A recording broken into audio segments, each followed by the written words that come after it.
Hey,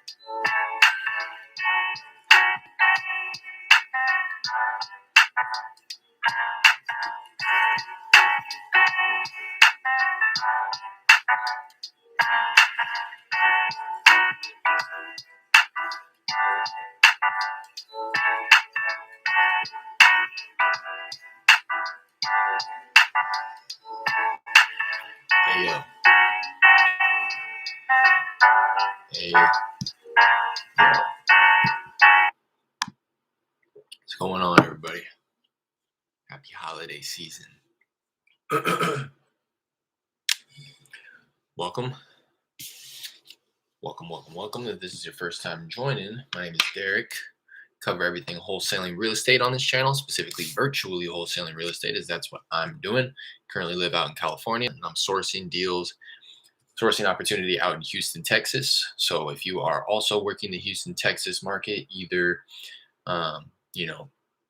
you being in that market physically or virtually, feel free to reach out, drop a comment in either this video or any of my videos, and I'll get notified. If you're wanting to network, I'd love to collaborate, see if we can make something shake. Other than that, today I'm going to be hopping in and trying to do a little bit of everything. I'm going to send off a couple hundred more texts to finish off my outgoing texts for the week. I limit my outgoing texts to about 500 per week. Pretty small budget that I'm working off of. So Mondays and Tuesdays are my texting days. I send them off into an automated drip campaign, so they will get texted, continue to be texted over the course of like the first 20 days that I add them into the campaign. So, that's why I kind of limit it to Mondays and Tuesdays, because texts, if I add them to the campaign on Monday, they're going to get texted on Monday as well as on Tuesday and Wednesday. So that when I text on Tuesday, those people are going to get texted Tuesday, Wednesday, Thursday, and then I leave Fridays open for just maintenance, follow up, all that type of good stuff. And then I will cold call Wednesdays, Thursdays, Fridays as well. And then I try to do a little bit of cold calling on Mondays and Tuesdays on top of my texts, if my schedule allows it. So I'm going to try to make it allow it today and do a little bit of everything. I'm going to try to hop on the dialer after I send off these texts. So I'm just going to jump right into it. If this is your first time joining, welcome. Again, I cover everything wholesaling real estate on the channel. The channel really isn't meant to be educational, although I know that people are taking a lot from it. When I started the channel, I did not intend for it to be a how-to guide. I did not intend for it to be showcasing how I know what I'm doing and the audience doesn't. The audience doesn't know as much as I do. It wasn't intended to be that at all. I've closed 2 deals to be as transparent as possible, both of them being virtual. I have netted 14,000 through my wholesaling career in both of those deals there. First one paid me 6,000, second one paid me 8. So again, this is not intended to be a how-to guide, but rather just allowing you into my world and allowing you to join me along my journey and along my process. And I will do my best to be, again, as transparent as possible and just share everything, my wins and my losses. So if that's something that you're interested in, we would love to have you in future live sessions. Do me a favor, if you haven't already, hit the like, subscribe, notification bell before you leave. If you are interested in that type of content and are interested in joining us in these live sessions, I try to go live at least once a day, Monday through Friday. We have a good number of people who are hopping in here pretty frequently and regularly. So we're building a little bit of a community in here. So I'm sure that's not only me, but the rest of my little community, our little community of subscribers to the channel would love to have you. So without further ado, I'll leave it at that. I'll leave the intros under a 5-minute mark. Hopefully that's not too long. I'm gonna exit out of some tabs here. Sounded like some people had some issues yesterday with, or maybe I had some issues yesterday with my audio and stuff. My computer just isn't the best in terms of processing power, so I need to be sure that I'm, have minimum tabs open and all that good stuff, all the windows closed down that don't need to be opened. And going off of that, if this is the first time that you're hopping in here, um, you know, when I send off text, it may not be the most interesting because I'm unable to run streaming software on my computer because of the processing power. Excuse me. Tried it a few times. It just lags out. It can't handle it. Not enough RAM or something. I don't know. But I really, again, I didn't intend to create a channel so that I could be creating content. I really just wanted it to be this, turn on my webcam and have you guys listen to the calls. Anytime I make calls, I'm going to throw it on speakers so you can hear the seller as well for my cold calls, lead follow ups, any of that good stuff. So, but when it comes to texting, it may not be as interesting because you can't see what I'm doing on my computer. But I try my very best to narrate what it is that I'm doing as I'm doing it, so you can get a general idea of how I'm, moving through that process. So I'm gonna hop in right now. I have a good number of people that I'm wanting to text today. Not as many as I'd hope for. I'm nearing the end of my list here, and I'm finding that it's much easier to burn through data through text than it is through cold calling. Because in cold calling, you can call them multiple times, with pretty good confidence, or call them multiple times in confidence that they may have just been busy the first time you called them, or maybe the second time you called them they were at work, and then the third time you called them it was a little too late in the evening and they didn't take your call. You can still call them, or at least I still call them in hopes of, maybe I didn't catch them at a good time the first three or four times, and then the fifth time I actually get them on the phone. So it's, that data lasts depending on how many times you want to call through your list, or how many chances you're going to give somebody to pick up the phone when cold calling, but, assuming that you're going to call at least more than once or twice, uh, that data just lasts a little bit longer. Whereas text, you just throw them in there, and if they reply, they reply. Granted, I do have it set up like I mentioned in the drip campaign. So when I add them to the campaign, they get texted in a ringless voicemail on day one. Day two, they get texted again. Day three, they get texted again. Day eight, they get texted again. Day 15, they get texted again. Day 20, they get texted again, or something like that. But so it is kind of a set it and forget it. It's doing that automatically. But I try my best to keep pushing, keep feeding the funnel, keep sending off new texts, new day one texts, and ring those voicemails, because the reply rate drops off quite significantly after that first text, right? That's when you're going to get the most replies, is that first text. Um, albeit a lot of them are no's and not interested, but that's fine. That's what it's going to be regardless of the marketing channel. I almost prefer texting for that reason, is you just get those no's out of the way quick.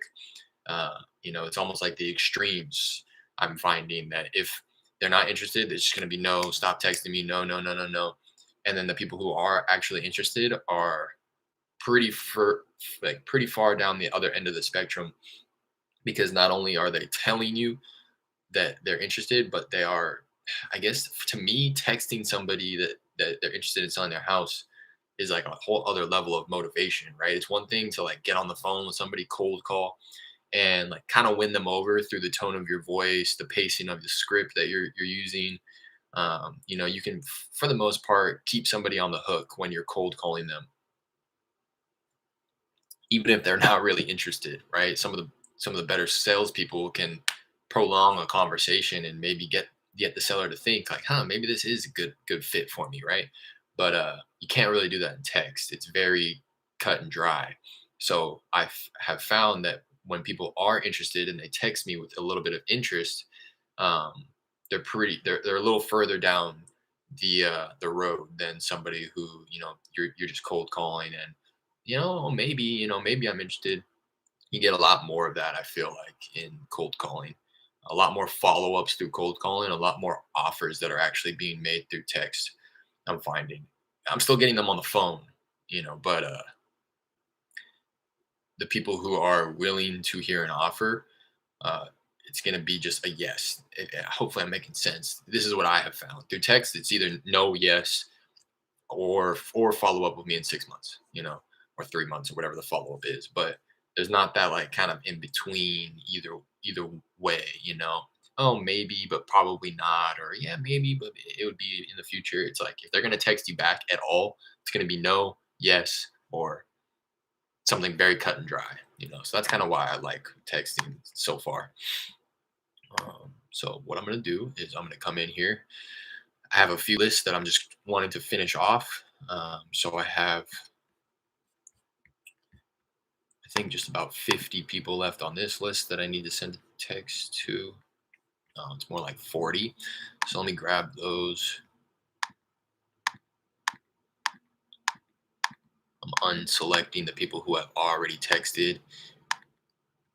So now I have 40 selected. I'm going to add them to the campaign. Going to add them to my general 20-day campaign. I'm going to add in drip mode and not all at once. Adding in drip mode allows me to say, I want to send off 7 texts every 1 minute. That's what drip mode is allowing me to do. So it's allowing me to become a little bit more human like so that it doesn't raise any suspicion with the phone carriers. Because if I was sending off hundreds all at the same exact time, which is that add all at once selection, then it's going to raise a red flag to the phone carriers. Like, this guy's probably using some software or some type of a bot to send off this many texts all at once to a bunch of different people. And then they're going to flag my number as spam, and then I'm not going to be able to use the phone number at all to text. So I honestly don't know why they even have it as an option to say add all at once. Maybe if you were adding like 10 or less people, it would make sense just to like send them off right now. But even then, I don't know. I would still want to stagger it off a little bit, I think. I have mistakenly not added it in drip mode and sent off hundreds of texts. And I think that it did ruin the reputation of my phone number. So right now it's just asking for a description for future reference when I go to look at this bulk action that I'm scheduling right now. So I'm just labeling it 40 contact imports to general campaign. Start on today at 12:45 p.m., which is really, or I'll do 47 p.m., which is 3 minutes from now. It's 10:44 my time. But the system, when I onboarded with them, they asked me what I want the time to be in the system, if it's my time, Pacific Standard, or my market's time, Central. I chose Central, and she was like, "Are you sure?" And I was like, "Yeah, I mean, that's pretty much how I operate, anyways. I wake up in the morning, and I'm thinking in my market's time. Oddly enough, I guess it's not even that odd because I'm talking to people every day in my market, so um, I almost feel like my clock is my market's clock. But I fully regret doing that. I fully regret making the time in this software my market's time because there's different areas where the time is like displayed, and only in some of those areas it's in my market's time, but some of those areas are still my time. So I think that that's something that they need to correct. um, it's like if I'm setting a follow-up task for myself, it's in my time. If I'm setting when the texts are going to go out, it's in my market's time. And and that's just 2 areas. There's plenty of other areas where the time is like a factor, and I just had to learn through trial and error of whether or not it was in my time or my market's time. So if you do set up some type of a texting software and they ask you, I would recommend to do it in your time. But anyways, so I'm saying that they're going to get sent off in 2 minutes, which is 12:47, which is 2 minutes my market's time, and I'm going to have 7 go out every 1 minute. I'm only adding 40, so that shouldn't take me any longer than 4 minutes. Right? Did I do the math right? I didn't. 6 minutes. Shouldn't take any longer than 6 minutes. So then they give you this other little optional like selection of where you can actually set up a beginning and end time just in case you do your quick math wrong like I just did. Um, so I'll say go from 12:30 to 1 p.m.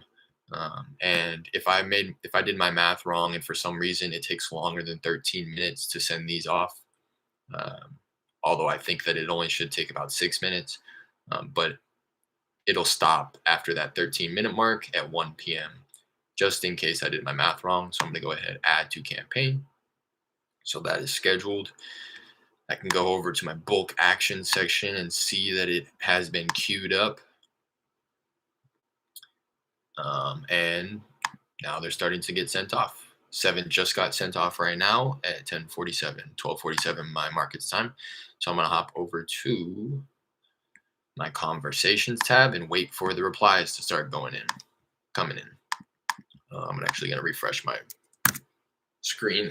I find that it does delay a couple minutes in the conversations tab, although they've already been sent off. So I just like to refresh the screen. Mm. All right, here we go.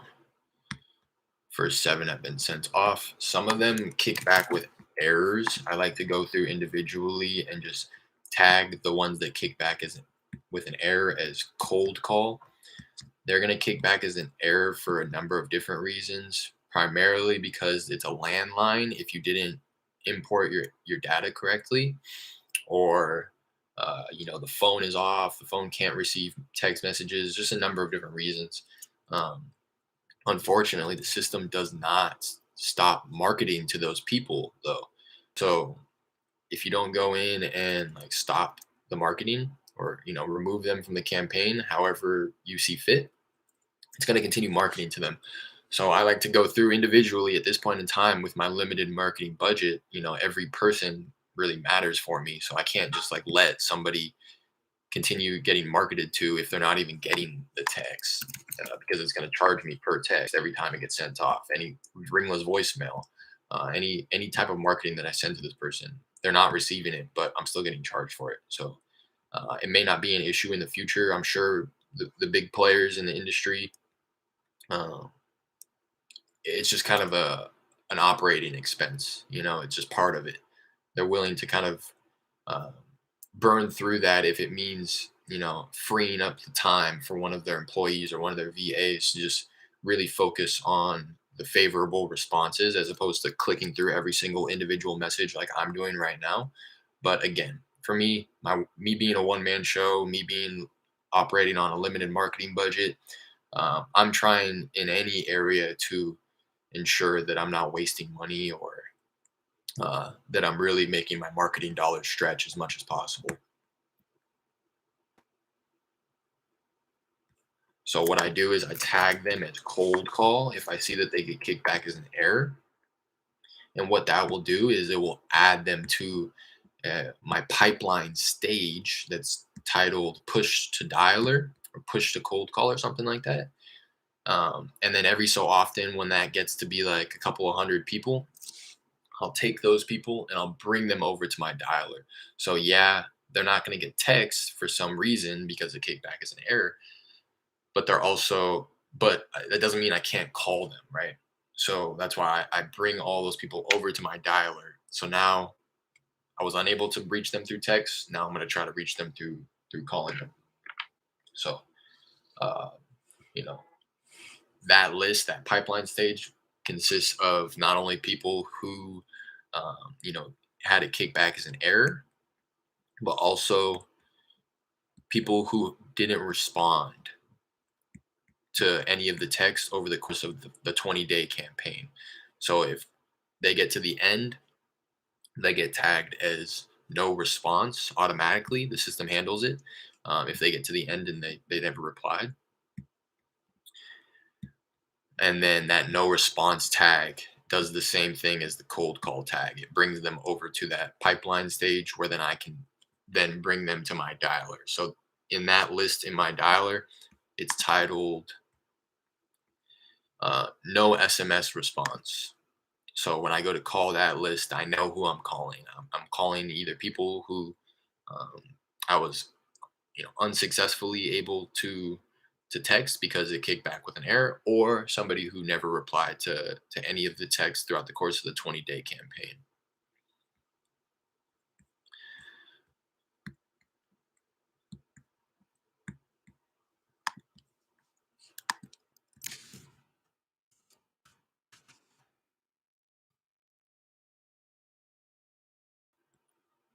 Huh. I don't know why. I guess I need to go in and double check this because I thought when I tagged cold call, they got removed from the camp. Yeah, they should. I guess this one just sometimes the triggers don't work, unfortunately. Um, or at least work like they're supposed to. The triggers being like the if then statements in the background. So like if I tag it as cold call, then it gets added to this pipeline stage, right? But sometimes they just don't work for some reason. Like system got overloaded. I'll find that to be the case sometimes when like too many things are happening at once, and I've tagged a number of different people, and a number of actions are supposed to be happening automatically. I find that if I kind of overload the system and I tag like a bunch of people cold call all at the same time, then the system's doing a lot. It's not just pushing them to that pipeline stage. It's also removing them from the campaign, um, marking the conversation as read. Depending on the trigger, it's doing a number of things. So I find that when the system's trying to do too many things at once, it kind of freezes up a little bit. Not no, not often, but I definitely have taken note that it's happened a number of times in the past. So I just need to like kind of be on top of it, and then it's just as simple as me like clicking the X to remove them from the campaign. It's no big deal, but I wish that it would, be operating 100% of the time. So it kind of just I don't have to worry about it. Again, I don't technically have to worry about it right now, but um, it's just a choice that I've made to stay on top of every single person. So that's what I'm gonna do.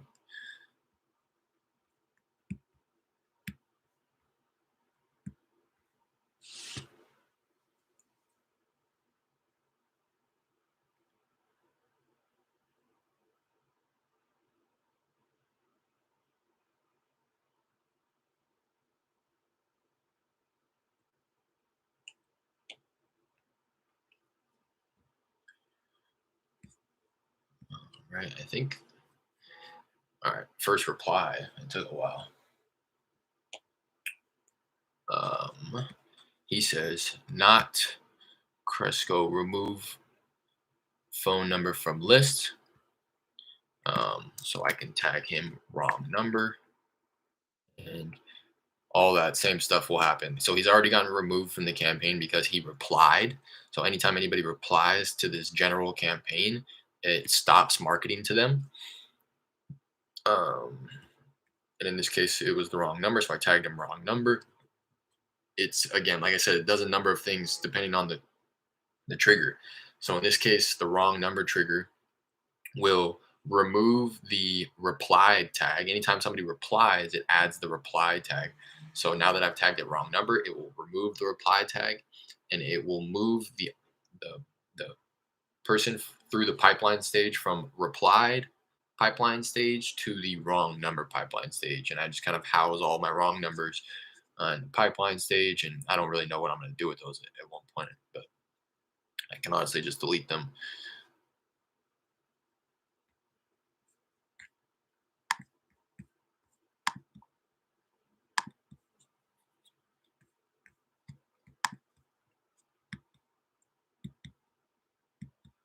Daryl said no. Um,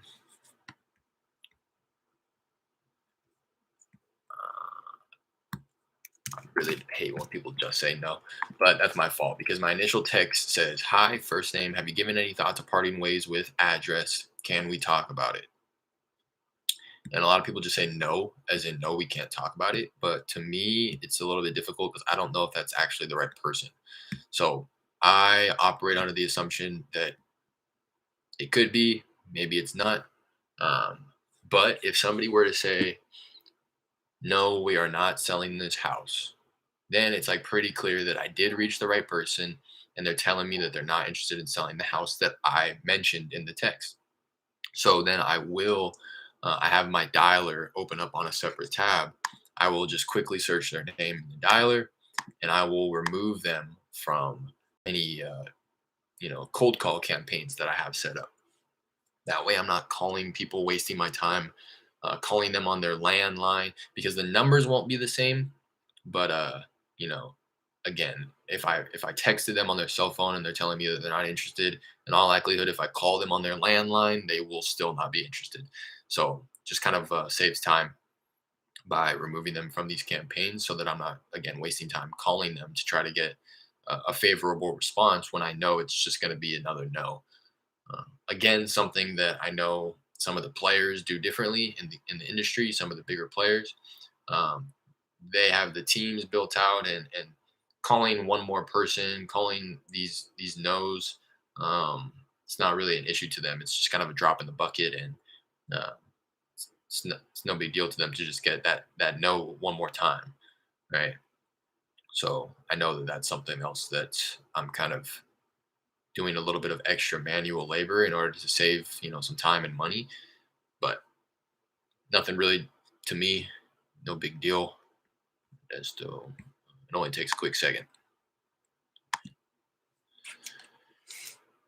So I'm gonna hop over here. I think that was it for that. Yeah, so sent off 40 texts right there.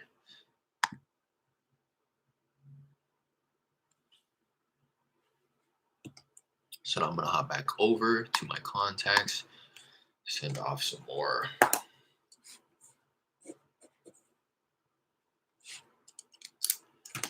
So that should have finished this list, which it did. So I'm gonna go ahead and delete this list, not the contacts, rather just the list. I like to have a list of, when I import new people, I create a little custom list so that I can just quickly reference it and pull it up so that I know I have not texted any of these people. So I had texted a good number of the people on that quick list that I created on the import, and I just needed to finish it off real quick. And now that I've texted all those people, I can just delete the quick list. And again, it doesn't delete the properties or the addresses or the phone numbers within the list. It just deletes the quick list reference, so that if I did ever want to find anybody on that list, I would have to just search by name or by property address or, whatever the case may be. So I got this one other list here. Let's see. I don't think I texted. So I haven't texted any of these people. So there's 193 people on this list. So this is a good one to go through right now. I'm gonna pull everybody, select all 193 records, add to campaign. Same thing. I'm going to add it to the general 20-day campaign, add in drip mode, label this 193 contact import to general campaign. Start on today at 1:05, which is in 5 minutes, PM. Batch quantity, I'm liking 7. I've been playing around with it. I think I like 7 a minute. It's not too overwhelming. It's I think that's good. 10 is like almost a little bit too much. It's something that I can handle, but comfortably. I think 7 to 8 is perfect. 5 is like not enough. So let me do some quick math. 193, 7 a minute. It'll take 28 minutes. So about a half hour I want to set up here. So I'm going to have it go from 1 to 2. That little optional time window is what I'm referring to. So I'm leaving it 55 minutes open just in case I did my math wrong. but I think it should only take, what did I say, 35, 20, 28. So go ahead and add that. And now it's adding to the queue and scheduled for 4 minutes from now. I'm going to hop over to the bulk actions to make sure that it is queued up, which it is. So those will go off in about 4 minutes. Let me hop back over to my conversations.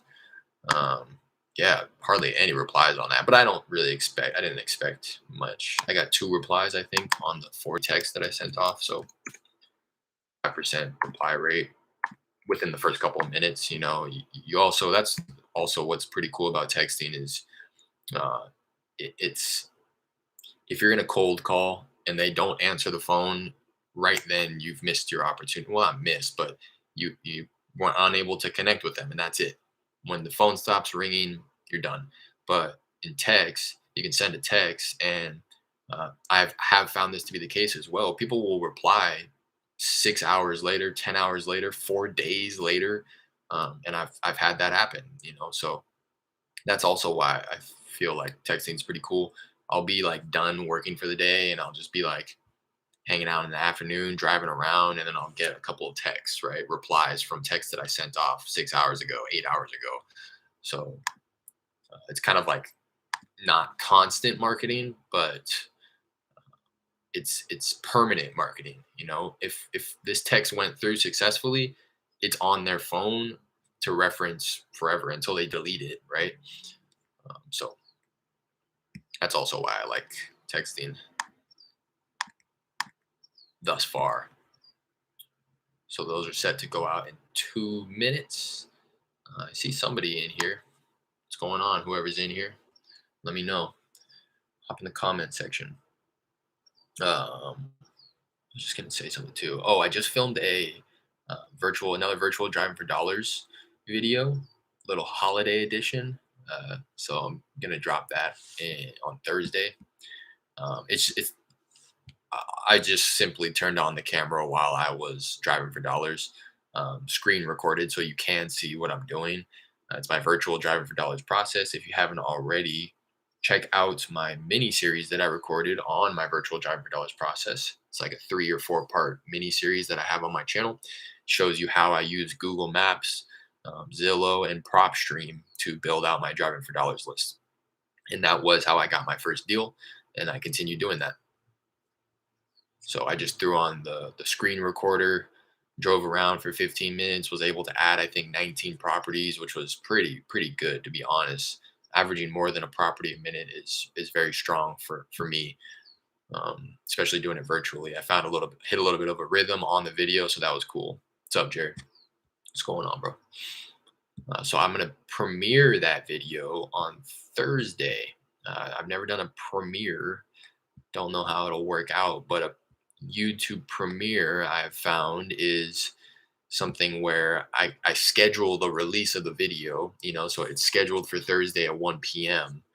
and I can hop on and watch it with you guys and maybe like, comment on what it is that I'm doing because I didn't speak at all on the video. It's just me driving for dollars, um, and with some Christmas music in the background. So maybe when I watch it with you guys, I can kind of like point out what it is that I'm doing, what it is that I'm looking at, what I'm looking for, why I don't add some of the properties that I come across, why I do add some of the properties that I did come across, stuff like that.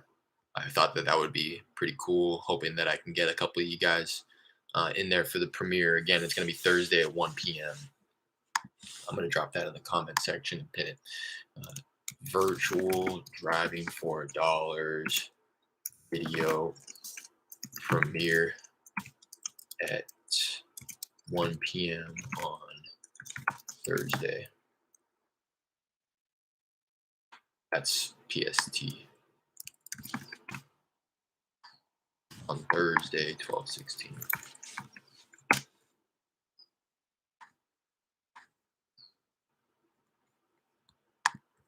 All right, there we go. New text going out. Oh, this is the list that I just added yesterday. So I'm expecting a pretty good reply rate here. This is a newer list, and this is a list that I bought, and I found this This list provider is has treated me pretty good so far. The reply rate on the first list that I texted was good. Um, and I got a couple of favorable leads through it as well. So looking forward to the response rate here, and also what it's like going to be calling these people as well. Looking forward to that. I got a little nervous for a second because I recognized all of the names, but I am just really familiar with the names on this one because I also was filming a video when I went to go pull this list yesterday. Just kind of not for my YouTube or anything like that. It's for internal documentation so that when I do go to hire somebody and outsource that type of work, I can just simply provide them the videos and say, "Hey, look." I mean, I can pretty much do that with my YouTube channel. Now that I think about it, I can pretty much just send them YouTube videos if I go to hire somebody and say, "Hey, look, this is how I do my driving for dollars. This is how I want you to do it for me." Um, but again, just documented it yesterday. I highlighted, how I like to organize my Excel sheets, how I like to import it into batch skip tracing, how I like to import it into my texting platform, which was most important. Um, and I say that because I have made a point to format it as human like as possible when I go to submit it and import it into my texting platform, meaning that all of the names and addresses are properly capitalized. So I have found that when skip tracing through batch, I believe, um, a lot of times it won't be formatted correctly. Sometimes it'll come back with like all caps, first names, all capitalized addresses. So I add a little bit of an extra couple of steps in my process so that I can format it nicely so that when I go to text somebody, it appears as if I'm texting them and not a bot that's texting them. I probably need to start buying lists too because I blow through driving for dollars and the list I get from the city's way too fast. Yeah, exactly. That's always been my issue with driving for dollars. I try my best to offset it and like go hard driving for dollars. Um, but you're very right. That's kind of an issue that I've run into and that I know a lot of people run into as well. You definitely have to kind of supplement your driving for dollars list with some other type of a list, whether or not you buy it or you're able to pull it somewhere else, um, like the county, for free or whatever. But it's definitely a strong list. But if you're doing the driving for dollars yourself, it's um, it's hard to make that list last. It's definitely very easy to blow through it. Like I said, I added 19 properties to my list this morning in 15 minutes. Which is very strong for me at least. That's a 60 properties per hour essentially. If you wanted to round down to 15 properties in 15 minutes, let's just say 60 properties an hour, which is very strong. I'm calling through hundreds of property per hour on my dialer. You know what I mean? So there is no way that I'd be able to add as many properties to my driving for dollars list as I am able to call through, unless you wanted to really split your time, like driving for dollars 4 times as long as you're on your dialer or whatever it is. And again, that's if you have strong driving for dollars sessions. But when you're driving for dollars, sometimes you hit a little patch of like a subdivision or a community where there's like no real properties that are in distress. That comes with doing a little bit of research ahead of time to know where you're going to be driving. But it happens. You'll burn through the area that you had mapped out for yourself, and then you look to expand, and then you just can't find that area where all of the distressed properties are, or where a concentration of distressed properties are, and then you just end up wasting a lot of time doing that, trying to find that next area to drive. Because I'll usually have about 700 people, not enough, especially dialing with 3 lines. That's why I normally switch to 2 lines. Yeah, exactly. That's exactly what I'm saying. Um, you can call through hundreds of people in an hour, calling off of 3 lines. using call tools, if you wanted to increase that up to five or more, then it's like silly to even be silly to call your driving for dollars list like that. Because you're right, that's something that I probably am taking note of as well. And you're kind of putting me on game. I definitely need to make sure that when I call through on call tools on my driver for dollars list, that I'm increase or decreasing the number of lines that I'm calling off of. Guadalupe says no,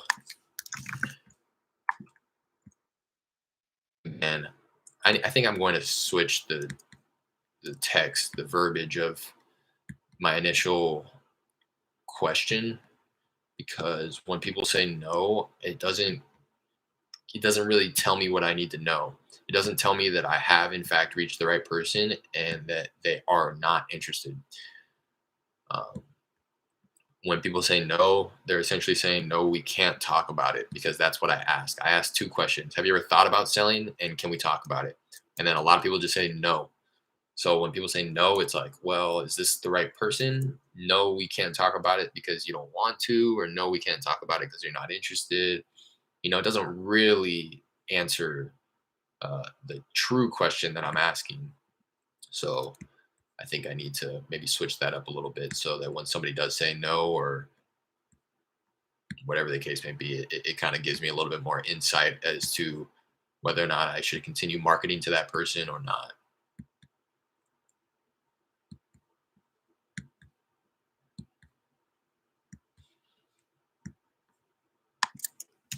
But right now, I'm just marking them as not interested, but I am not removing the people who just say no from my dialer, because for all I know, that's not even the right person. So I think it's worth giving the landlines or the other mobile numbers a shot that's attached to that property in my dialer. And yeah, driving for dollars takes a lot of time, especially because sometimes the neighborhood might not be that good. Yeah, we're saying the same things. It's funny. Uh, yeah, exactly. I got lucky on the video that I was recording today. Honestly, I didn't think that it was going to be that strong, but I was able to take down a good number of properties for the video. So excited for that one. Excited for you guys to see that. But yeah, exactly. You'll hit a little streak where you're like killing it, bunch of properties, and it's like a bunch of properties in good areas too. Like, it's one thing to just be in like the ghetto and in like this C class, D class area. It's almost like, yeah, you can add all those properties, but if there's no gentrification happening, if flippers aren't going in, if flippers aren't going in and remodeling these properties, then they're not going to be attractive to cash buyers, even if you can get them under contract. So the ones today were exactly what I'm looking for, which is like distressed properties, but sitting amongst really nice properties. That's what I'm looking for. Is, yeah, this property looks bad, but all the other properties in the area look pretty good. And it's clear that a lot of these properties have been, built from the ground up or fully renovated as of recently. Wrong number here. So that's what I was able to do today, and I just got lucky. Like we're both kind of saying, Jared, it's one thing to map out an area and to say, okay, yeah, this is an area where I think that it's going to be that, it's going to have properties that are in distress, but it's also a pretty solid neighborhood where there's a lot of cash buyer activity and there's a lot of flips going on still. People are renovating these properties. Um, and then you can knock that area out, and then have to find a new area, and then jump into an area that has no distressed properties at all, and then you're just wasting your time. I don't like to get. I like the areas people wouldn't normally, like areas people wouldn't normally go. Yeah, yeah, exactly. Little diamonds in the rough. It's like, yeah, that middle of the road market is ideal for driving for dollars, in my opinion. You're not going to waste your time because there are distressed properties, but there aren't so many distressed properties where everybody's marketing to this area, everybody's driving for dollars in this area.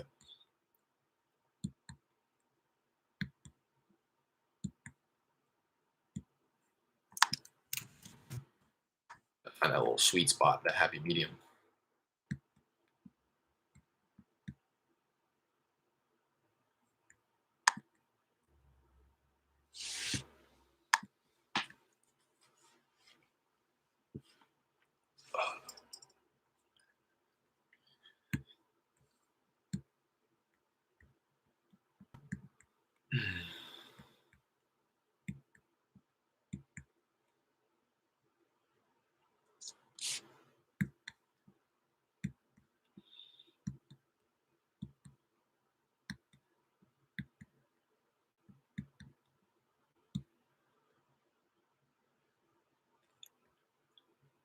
Couple responses so far, nothing too crazy, just a couple wrong numbers and a couple no's.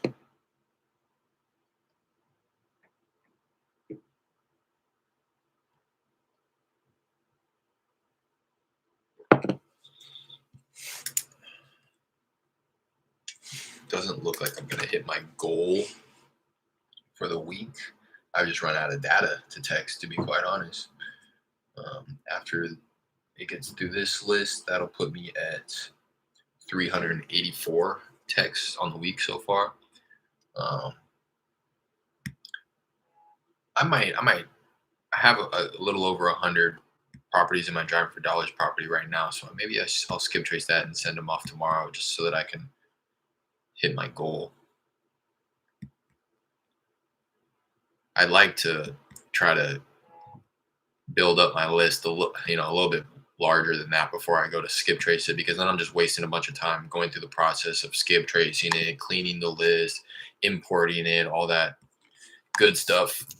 So I try to make it worth my time by waiting until my Driving for Dollars list is like at least a couple hundred at minimum.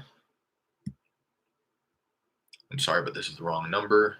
The system picked up on that and tagged it wrong number, added it to the wrong number opportunity stage, pipeline stage,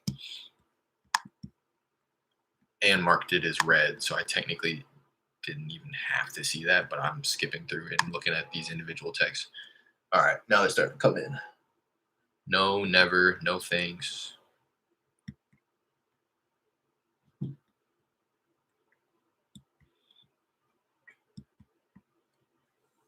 Michael says wrong number, same thing. System picked up on it, tagged them wrong number, all that good stuff.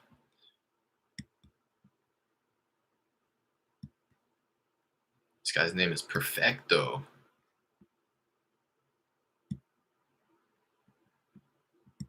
It's kind of a cool name. Mohammed says no thanks.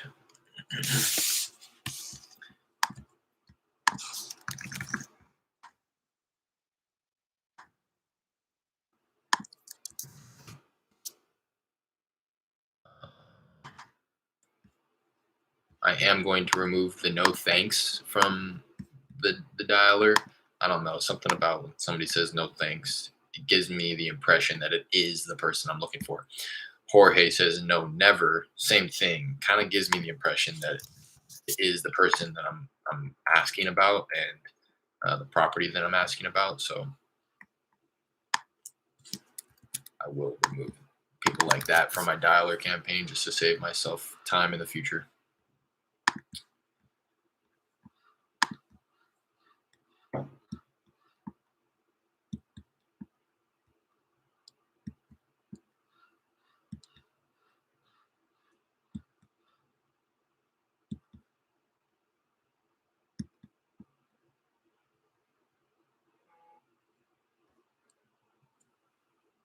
I'm not interested.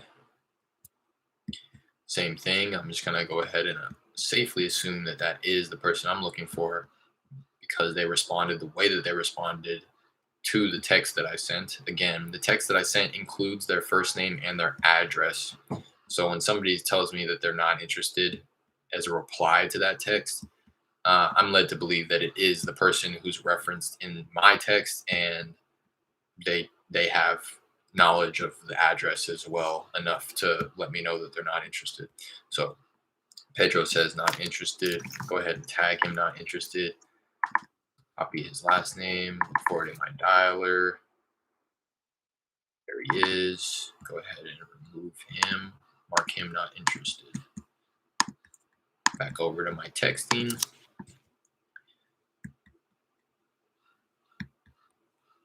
Jumping through individually just to make sure I'm not texting anybody with error kickbacks.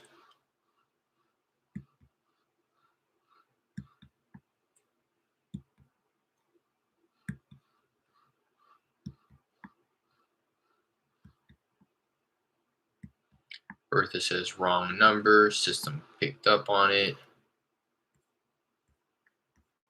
I don't know why, but the system adds.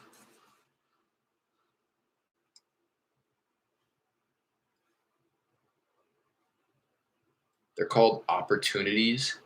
There's little cards they get added to the pipeline stage, and for some reason it adds 2 opportunities in the wrong number. Not like it really matters, but I don't know why it does that. I end up just deleting one of the opportunities because all I need is 1 in there. Randolph, wrong number, same thing. All right, here we go. Morris. This is what I like to see. No, but I have another outside. Outside where? System's slowing down a little bit. Let me refresh the screen. Randolph at 1121 is where I was.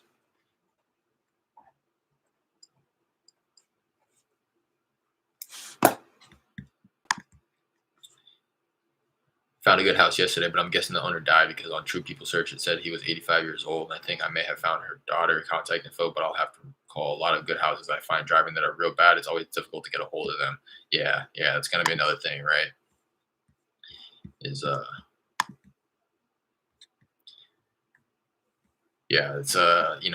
situation that these people are in that have these distressed properties. There's likely something else going on. There's a story behind why the property is in the condition that it's in. It could be as simple as the people don't have the financial resources to repair the place, or it could be something as serious as the owner passed away and now it's left vacant. Likely something else going on top of the fact that it's just ugly.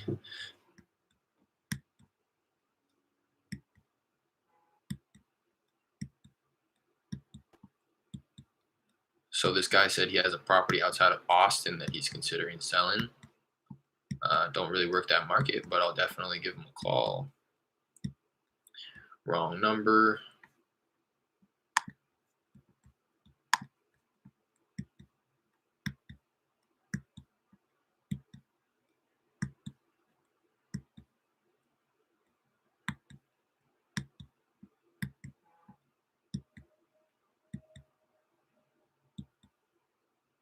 I don't own anything. I'll mark a wrong number. 500K, nothing less. Stop. The system picks up on all those trigger words: stop, quit, unsubscribe, cancel, and it just adds them to the DNC list. K said no. Again, don't really know what to do with that. I'm just going to tag not interested. K at 1124.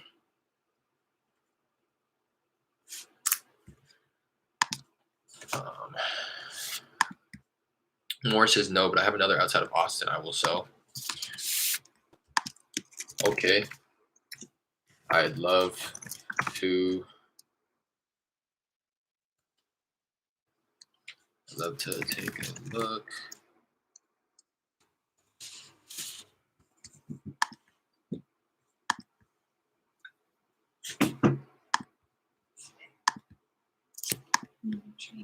Yeah.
don't even know how cool and stylish I'm about to be in these boots. Turn around. Oh, I know. See the pants with the boots? I know. Do you? I do. Know your cans? They do now. Armando says, yes, we can talk about it. I almost don't like when people just say yes.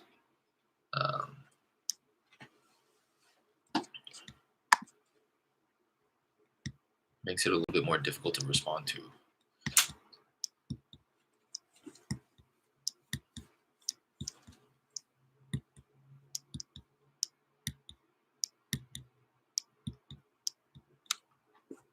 Alvin, 11:27. I do have a template for yes, I think. Yeah, it says, great. How soon were you looking to sell?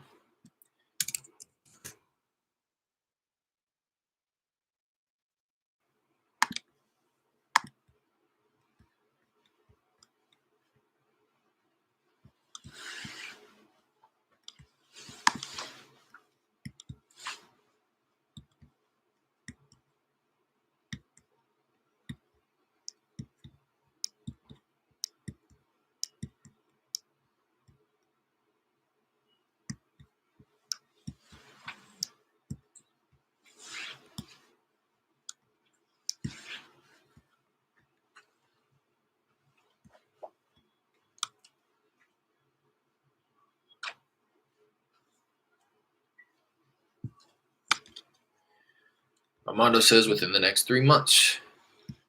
All right, I'm going to try to get a little bit more out of him before I try to get him on the phone. Within the next 3 months, I'll say,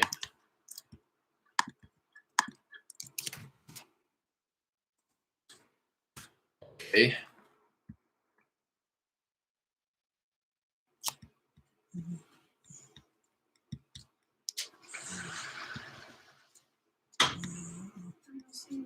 All right. Have a good time.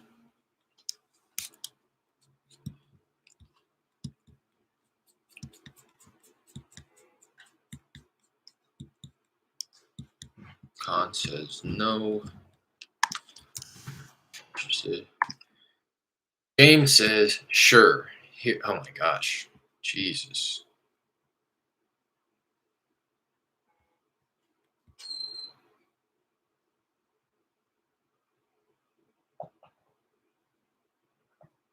This is incredible. So this guy says no, thank you, and signs off his name, which is the name I was looking for. So I'm gonna go not interested, pull him up in my dialer.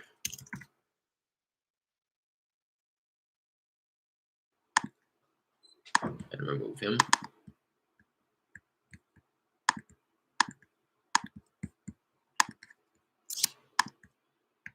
Khan says tenant occupied rental income. I'm going to say definitely understand that. Do you think you would have any interest in the near future at all?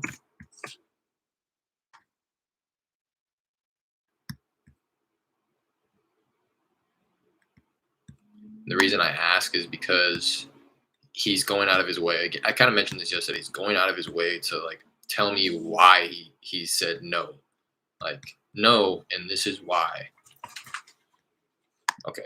But he's still not interested. I followed up with, do you think you'd have any interest in the future? And he says no, with a thumbs down. So I'm going to find him in my dialer and remove him.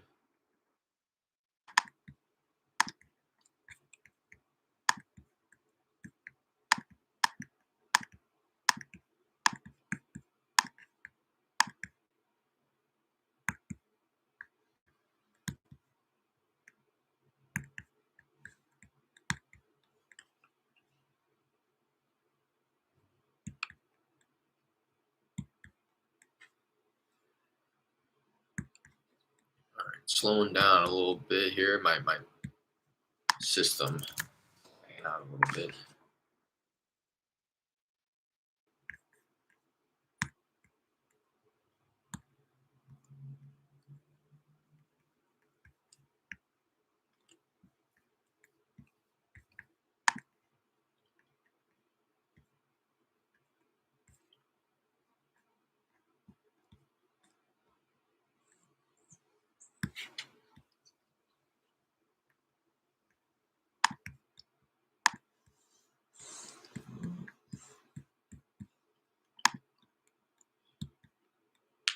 There we go.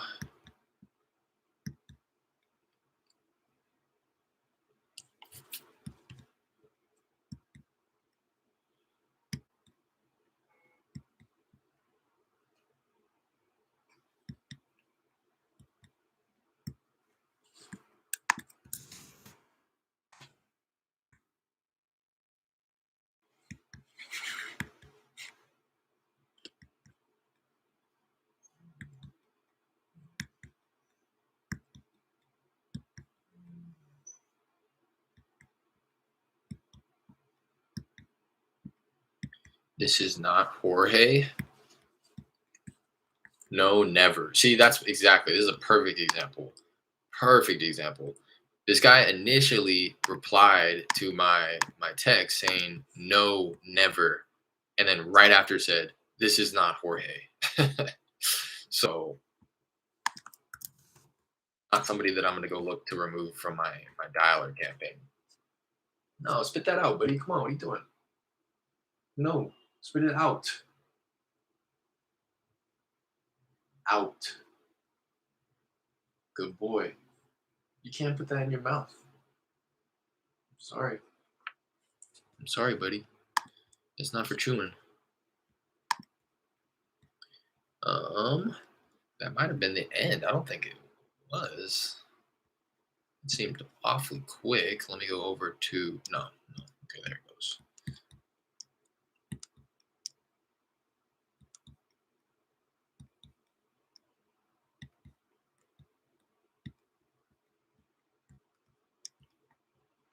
I'm gonna hop over here though. William at 11:34. See how many more texts are to be sent out. No, that was it. So we sent off 193 successfully. So now I'm going to give it a couple of minutes to let all these ringless voicemails go out to make sure, again, that I'm just not marketing to people who have kickback errors. Roxy, tuning in on my way to work. What's going on? Appreciate you hopping in here. Do me a favor, hit that like button. If you're not driving, if you're driving, wait till you get to work to hit the like button. I just sent off 100 or 233 texts this morning. I got a few favorable responses that are waiting for me in my inbox. No, buddy, come on. My dog, my dog. I think the conclusion that we've come to is he got removed from his mother too early. Um, we had gotten him when he was just shy of 8 weeks, but I think that we hate to say it, but the people that we bought him from didn't take good care of him as a puppy, and there was some type of emotional stuff going on with him at the house that he was at. So grateful that we were able to get him and remove him from the situation and get him as a puppy. But there's definitely some like it's funny because he's my dog, but there's definitely some long term damage going on there. Like he's very anxious. It's been raining out here in California, so you can see what he's doing. He likes to like nurse, like suck on pillows and blankets like that. They say that it resembles like nursing from the mother. So they they'll say that dogs do this when they get taken from their mom too early, which I'm cool with sometimes. But like,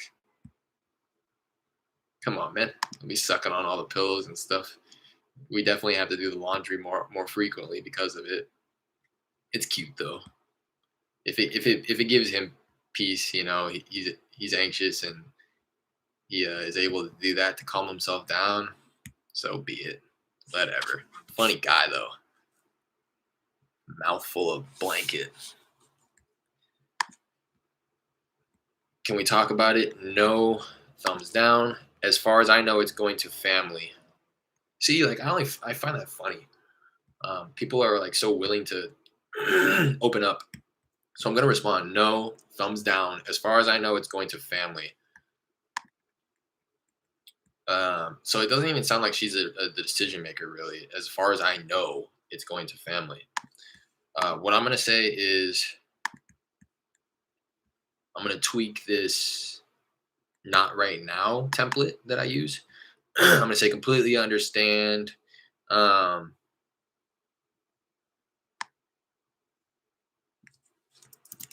would it be appropriate to follow up with you uh, in the future? I'd love to stay in touch and reconnect um, to figure um, reconnect once you know what the plans are for the property. That sounds good. Completely understand. Would it be appropriate to follow? Would it be appropriate to follow up with you in the future? I'd love to stay in touch and reconnect once you know what the plans are for the property. Fire. Uh, Andrew says, I only buy.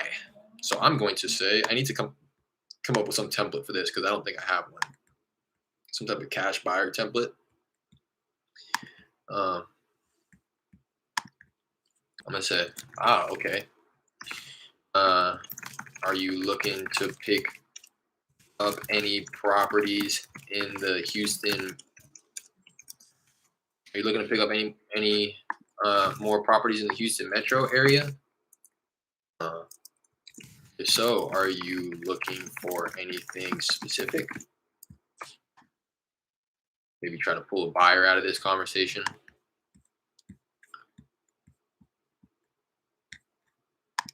All right, so I have a couple of unread texts. One guy specifically that said that yes, he's interested in selling within the next 3 months. So I'm gonna go use the restroom 1 second, and then I'll be back, and I'm gonna try to get that guy on the phone.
All right.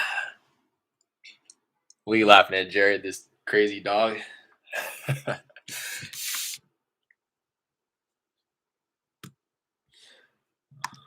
few more.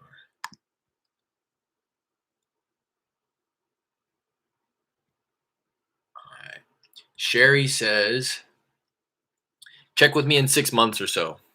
This is the one that just said, no, as far as I know, it's going to family. I said, completely understand. Would it be appropriate to follow up with you in the future? I'd love to stay in touch and reconnect once you know what the plans are for the property. She said, check with me in 6 months or so. So, boom, just kind of generated a follow up out of a no. Um, my specialty, I did this yesterday as well. The woman on the cold call was like, no. And I was like, huh, I mean, I gotta ask. It sounds like you've considered before. And she was like, well, this is what's going on. And I said, well, I'd love to reconnect. Kind of said the same exact thing that I just said through text. And she was like, yeah, give me a call in a few months. Yeah, all right, cool. Uh, so Sherry says, check with me in 6 months or so. I'm going to check with her in 3 months. Task, add new, follow up. Any plans for the property yet? Question mark. Assign that to myself. I'll follow up with her in 4 months, 3.5. Follow up with her at the end of March. Because I do plan on following up with her through text on the same, conversation. So I just don't want it to be so apparent. I might even just reference. I'm gonna add that in my description of my follow-up task. Any plans for the property yet? Reference, or I'm going to say point out that she asked for you to follow up in 6 months, but that you wanted to shoot her a quick text just to check in and see if um, any plans have been made for the property. Because it's one thing for me to be like, hey, what's going on? You figured out what you're going to do for the property? And she's like looking at the last text that says, check with me in 6 months. And that now you're following up in three, but as long as I get ahead of it, it won't be an issue. Like, hey, I know you said 6 months, but just wanted to round back, see if there's been any plans made for the property, yada, yada, yada. God, I'm always shivering. You guys see me. I don't know if I really ever. I think I have pulled it up, but I sit right next to this window here, and if we leave this window closed, it gets stuffy as all hell in our apartment. There's like a cross breeze that goes from this window out of the bedroom through the living room to the balcony, uh, the sliding glass door over in our living room. And if we don't have like both of those at least cracked a little bit, it gets super stuffy in here. So I kind of have to just deal with it.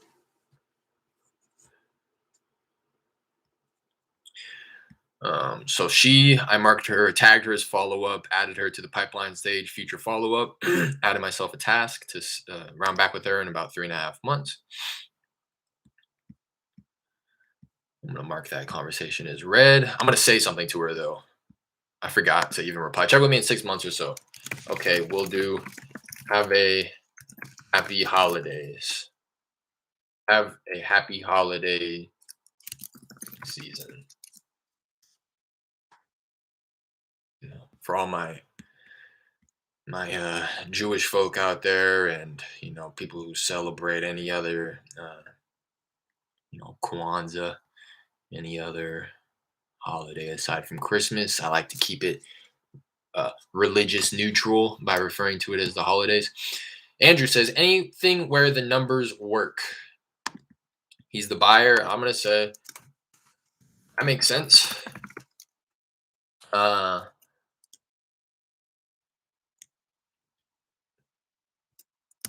You have an email where I can send future opportunities your way.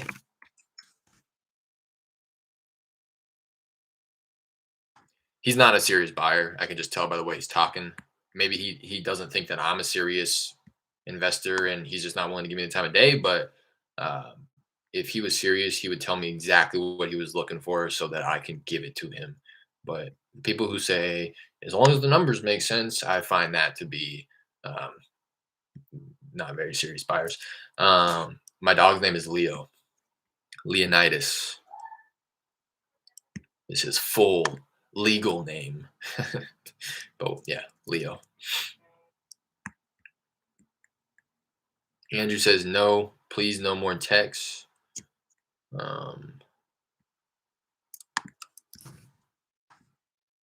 I'll remove him from the dialer as well.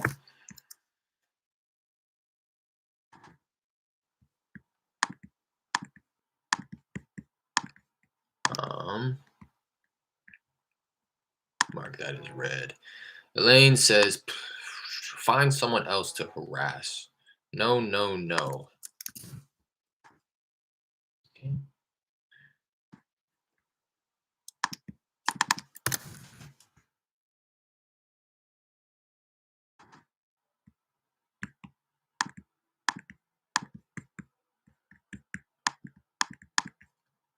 So I got two conversations here. Well, okay, Dennis says no. I don't know how I missed that one. Juan says 500K, not less. I'm going to quickly pull him up on Zillow.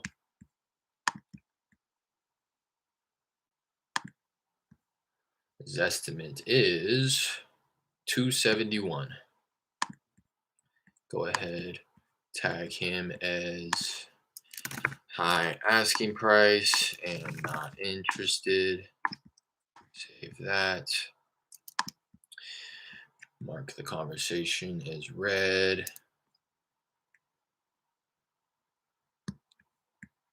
I had another guy in here. I forgot. It marked it as red because he said something in here you go. Said something in this long. He just sent me a really, really long text. And something in it triggered the system to mark him DNC. I wonder what it is, but this is his text. I said, "Hey James, have you given any thought to selling your property?" And he said, "Sure. Here's the deal." In parentheses, apologies if you or your bot have seen this before. So he's clearly typed out this template and he's just using it as a response to any time he gets a text about this property. The house is owner financed since summer of 2015 at a purchase price of 83,000 with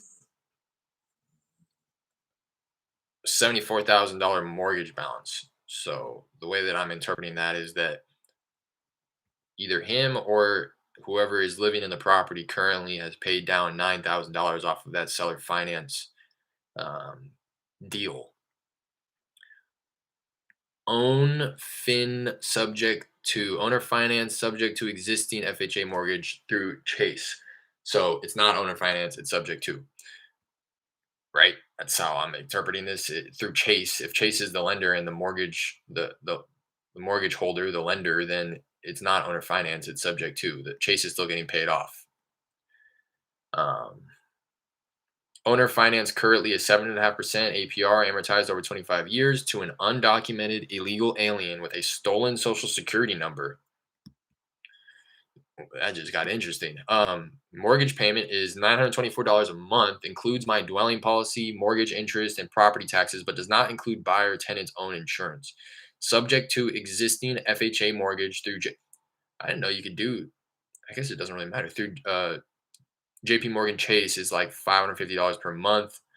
So he's saying it's essentially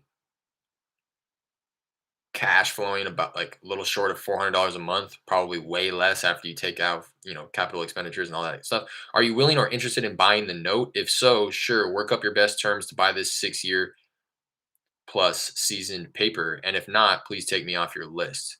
I'm not going to bother. I mean, I guess I may be able to send this off to somebody else to see if they are interested, but it seems like more of a headache than anything else. Probably why the guy wants to get rid of it because he has an undocumented illegal immigrant with a stolen social security number living in his property. Sounds like he got good terms though. I don't know if that purchase price is good, but he has a 7.5% interest rate, which is high.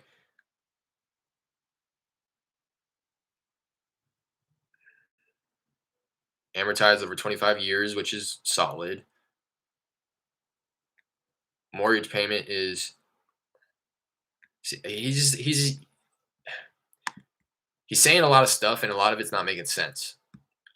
He's saying the mortgage payment is $924, but then right after it says subject to existing FHA mortgage through JP Morgan is like $550 a month. So I think what he's saying here is,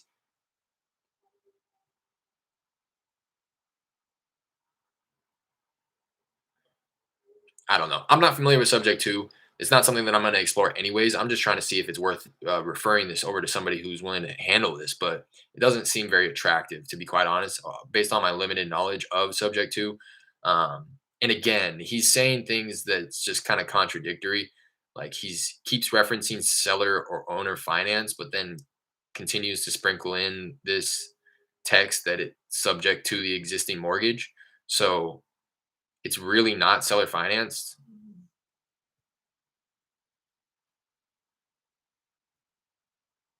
If he's still paying off the original note, the mortgage, um, it would only be considered seller finance if the property was owned free and clear, and now the payments are going directly to the seller. But it sounds like payments are passing through the seller to Chase. I don't know. I'm just gonna take them off. To be honest, that's seems like more of a headache than anything else. My name is Cornelius. Cornelius and Leonidas. They both got long names. Sound like some king shit. That's why we chose it. From we knew we wanted to go with some type of a Greek god, or something of that caliber. We considered Zeus. Um, what else was in the running? Anyways, then we started thinking about the movie 300. So we named him Leonidas. If you're familiar with 300, main character's name, King Leonidas.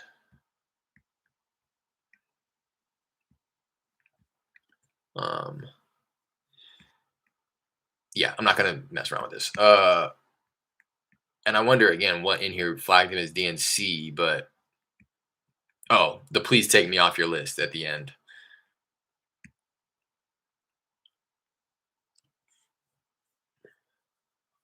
Um,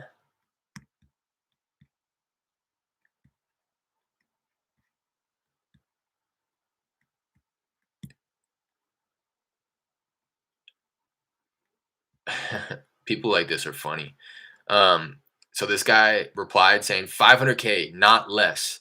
And it's been maybe 25 minutes and I haven't texted him back. And he said, any updates? I thought you were serious about buying a house.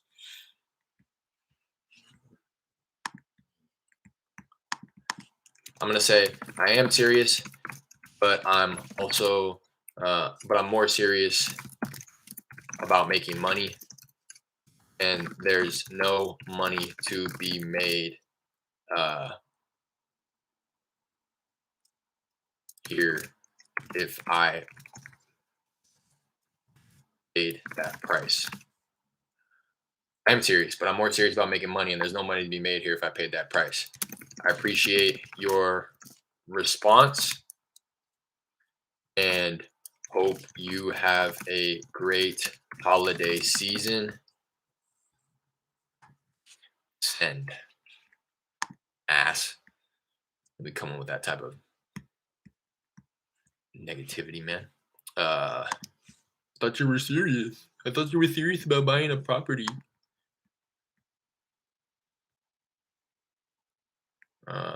Do you have an email where I can send future opportunities your way? Boom. Got the email. Gotta add this to my cash buyers list. I can just add that to my cash buyers list. No. Oops.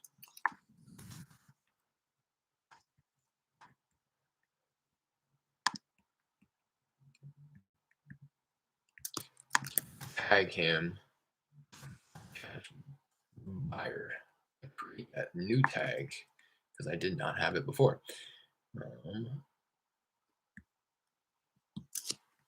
And I'm also going to tag him not interested. He says he only buys, and I'm going to go find him in my dialer and remove him. I also want to pull him up on PropStream just out of curiosity, see if he does in fact have multiple properties in his name. Morris, okay, so these two. Armando, I'm going to ask him if he's free to hop on a call right now.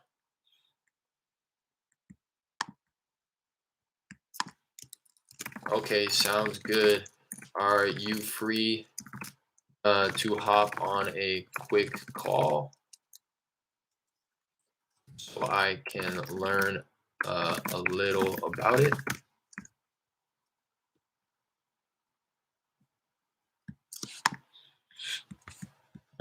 This guy, I'm going to leave him pending for now before I place him into his proper bucket.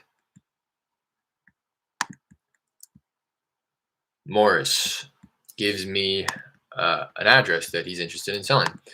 So I'm going to pull this up in Zillow.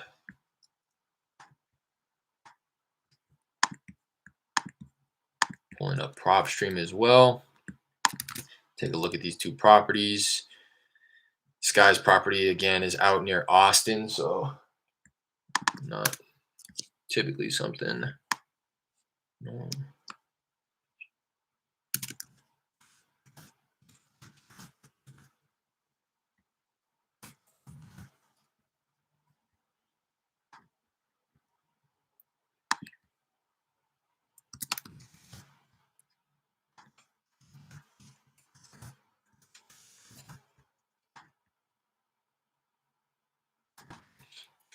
Google this to get the.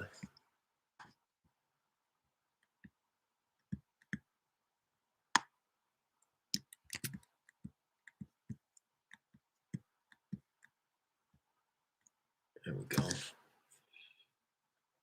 Looks like it was listed active under contract. I hate it when people do that. It's listed about $30,000 over the Zestimate. It says that it's active under contract, which I've never actually seen on Zillow.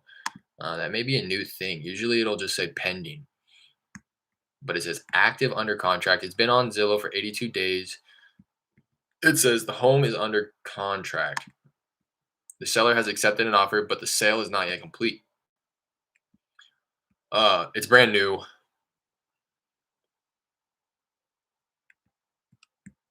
It's brand new. It's not a flip, but it's really nice.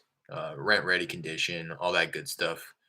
I'll dig a little bit deeper here to figure out maybe if there's a heightened motivation to the point where he is willing to let it go at a discount of some sort, or any type of motivation really.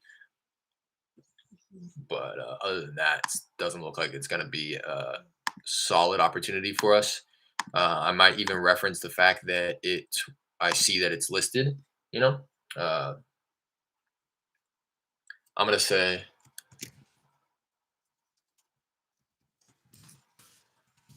I just took a look now and see that it's currently listed on market. I just took a look now and see that it's currently listed on market. It also says that you have accepted an offer? Question mark. I'm gonna leave it at that and see what he says. Just kind of leave it open ended for him to be like explaining it to me. Like put him in the hot seat, kind of. Because again, this is kind of an opportunity where I don't think that it's gonna pan out anyways, so I can kind of get a little tricky with it. Add this guy to my buyers list. Current buyers list is 1,027 people long. A lot of these probably aren't quality buyers, so don't freak out.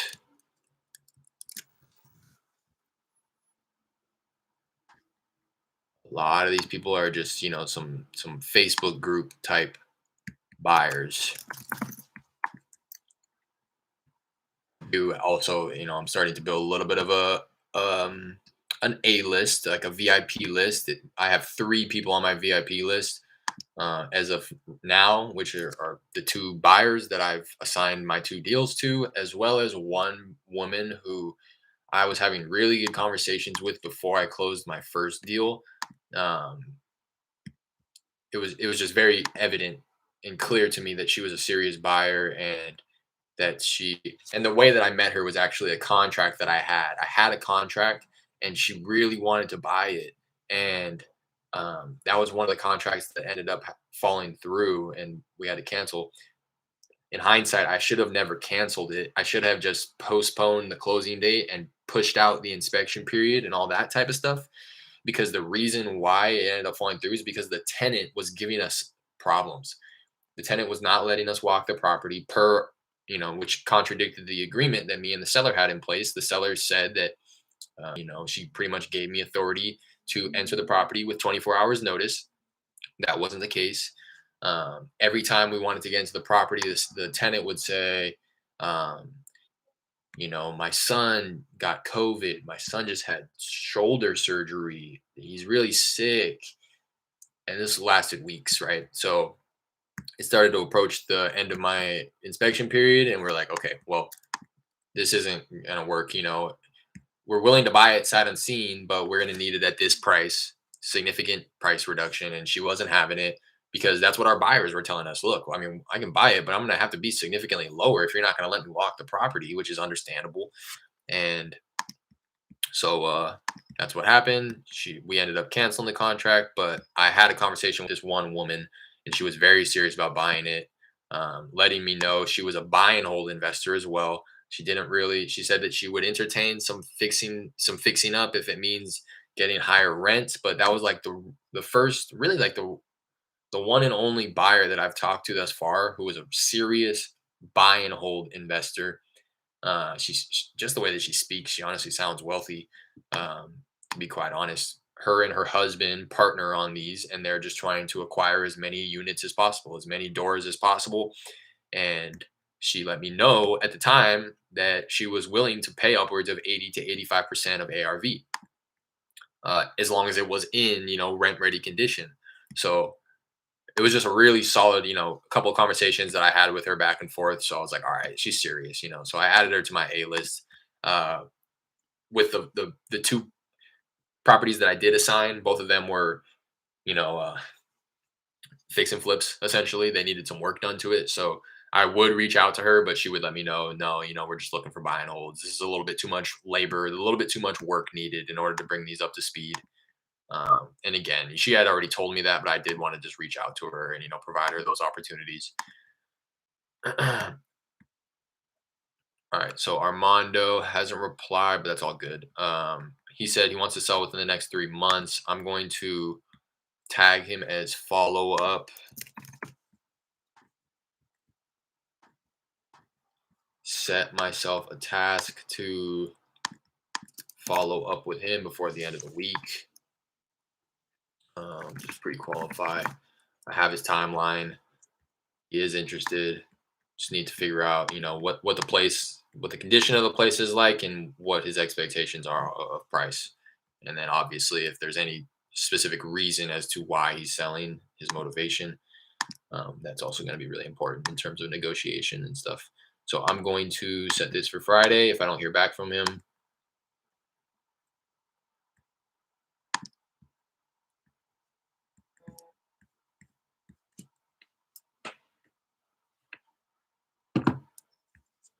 I made my fantasy football playoffs just in case anybody is curious. And I missed the second seed position in order to get that first round playoff bye by 10 points. It ended up being a tiebreaker and it went to most overall points on the season. My buddy beat me by 10 points. So, gonna have to win one more game than I'd like to, but wish me luck on that. The pot's $1,000. Winner, first place takes 750, I think. Second place gets money back. Something like that. I don't really know. All right, that's that. I'm gonna hop over to the dialer. I think that's all of the responses that I am expecting through text. Well, definitely gonna get some more trickling in throughout the course of the day, maybe even tomorrow, based off the text that were sent off this morning. But in terms of the favorable responses, I'll keep an eye on Armando. He's the best response that I got so far today. Again, I reached out and I said, "Have you thought about selling? Can we talk about it?" He said, "Yes." I said, "Great. How soon were you looking to sell?" He said, "Within the next 3 months." And I said, okay, sounds good. Are you free to hop on a quick call so I can learn a little about it? And now I'm waiting on that, on response from him right there. So gonna keep that open, you know, reference it every once in a while. But I'm going to now hop over to my dialer and try to run it up. Pretty good day on 100 and what I say through 230, 230-ish texts. I got a cash buyer.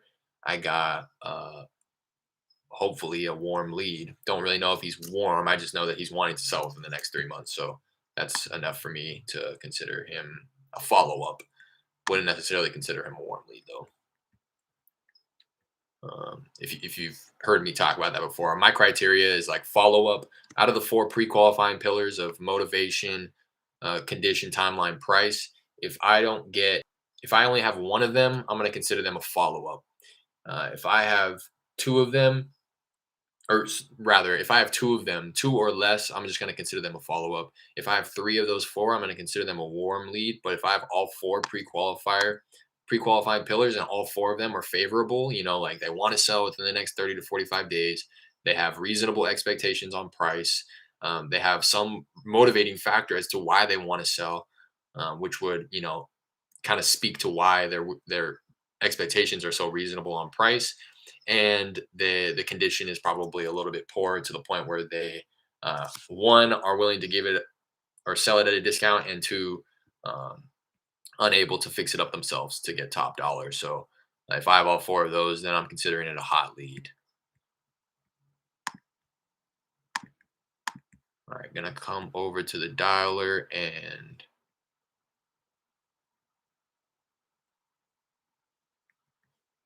dial.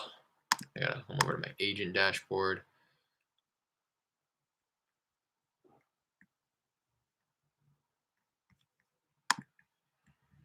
Boom. All right, I'm gonna use the restroom once more. Been drinking coffee and water all morning.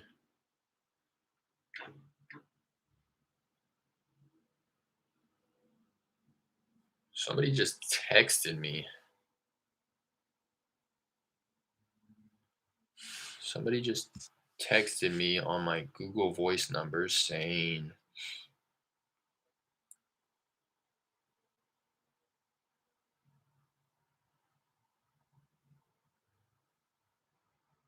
who is this? I texted this person saying, hi there, this is Derek. We just spoke regarding your property with the long term tenant in place. If you're looking to part ways with any of your other properties, I'd love to learn a bit about them and see what I'd be able to offer. This is my direct line, and you can also reach me via email at here. Have a good one.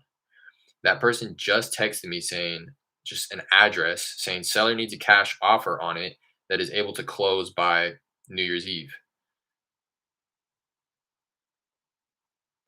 And she signed off as a realtor. I'm really curious. Hopefully I'm able to find this person in my database, because I'm imagining she's sending that off to everybody, like if she's a realtor. God,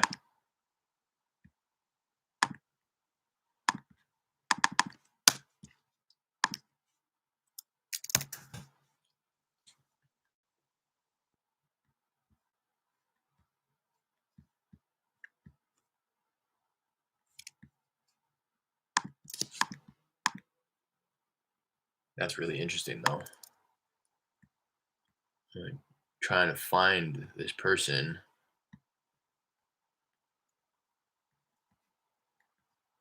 Phone number.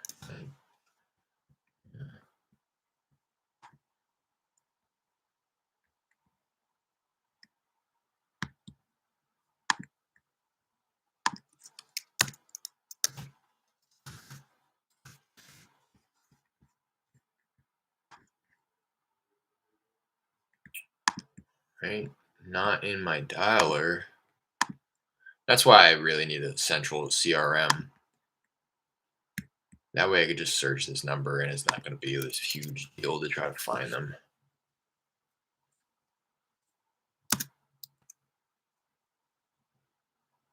Yeah. I guess I have her name.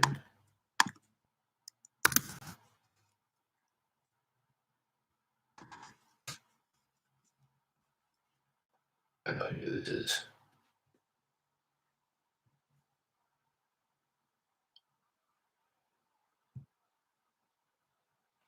We just spoke regarding. Oh my god, I haven't spoken to this person since August. August 3rd is when I sent that text. We just spoke regarding a property with a long-term tenant in place. If you're looking to part ways with any of you, jeez.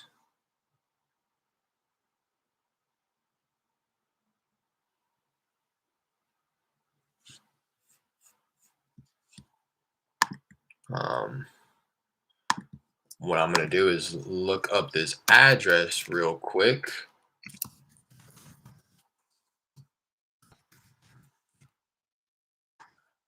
I'm gonna text her back.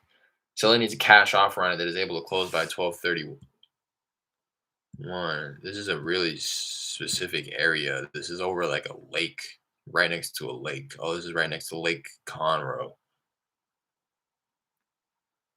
The pictures on HAR are very nice.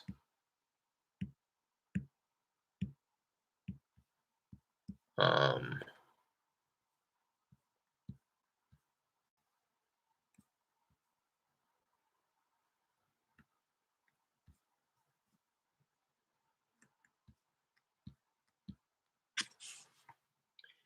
I'm gonna say thanks for reaching out.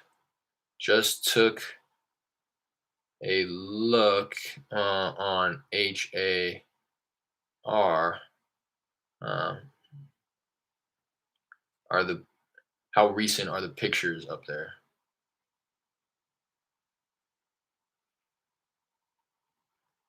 How recent are those pictures?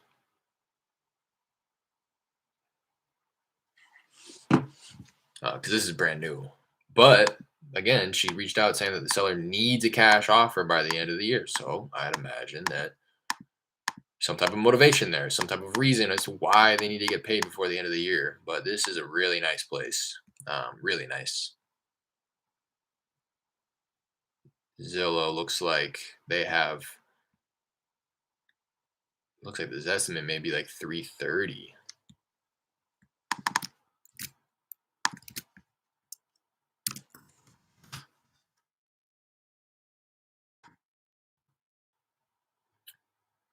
2016 when I helped her buy it. So this is the realtor that's I'm talking to.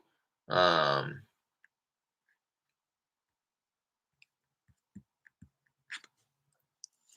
so those pictures are 5 years old.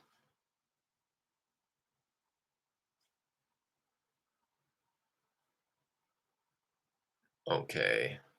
Um, how does the condition? She has not made any changes other than storing her stuff there. It's too much home for her. She is elderly and disabled. Ah, okay.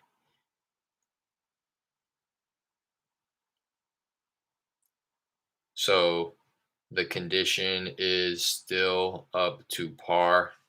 Um, and these pictures are a pretty good representation? Question mark. Does do Are there any repairs needed?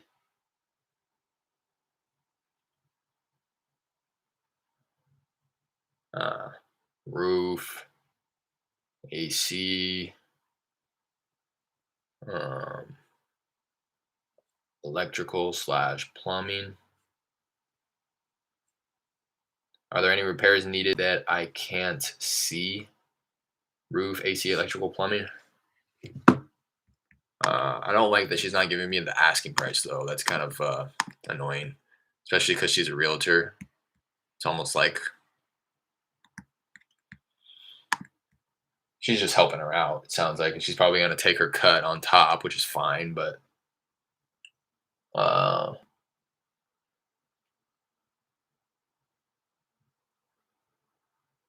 yeah, it's whatever. It's just a very unique property. Don't know, what type of a cash offer I would be looking at. It's one that doesn't really like deserve a cash offer. It's just really unfortunate that that's the case for her, and this is how she's wanting to sell it. But you're only going to be able to offer so much because again, it's going to take a specific type of buyer. It's going to be a buy and hold buyer. I don't really know. I'm not too familiar with this area. I don't know if it's like the rent's estimate's 2,300. So, if you wanted to just right out of the gate go by the 1% rule, you'd have to offer 230. When the Zestimate is at 330 and the ARV is probably like 350. Although this is a pretty good, nice place, but again, the Zestimate doesn't take the condition of the place into consideration. I would think that the Zestimate will be pushed up beyond that 330 Zestimate. Um, so out of the gates, I'd be offering 230, which may be attractive to her. I don't know. I just wish that she wouldn't tell me. Let's just assume that 350's ARV out of the gate for let's just say a buy and hold person who's willing to pay at 80%, no repairs needed.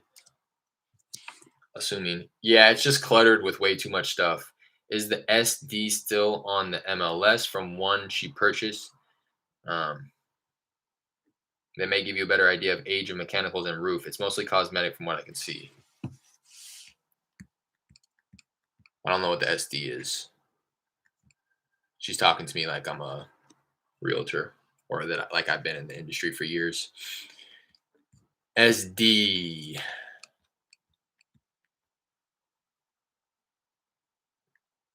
The description maybe is what she's referring to. Realtor lingo SD. What does SD mean in real estate? The meaning of SD is semi-detached. Other meanings are located at the bottom, which uh,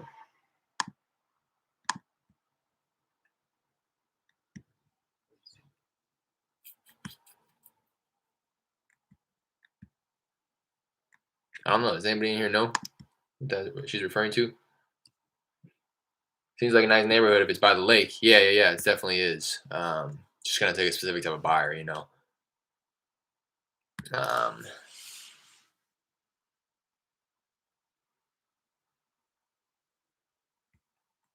oh, seller disclosure is what she's referring to. Okay. Um, she's referring to seller disclosure, which is, when the seller that she bought it from has to tell her everything that's going on with the property. The like that's why she says, that may give you a better idea of what may be needed in repairs. Buyer is most likely someone that would want to live there, right?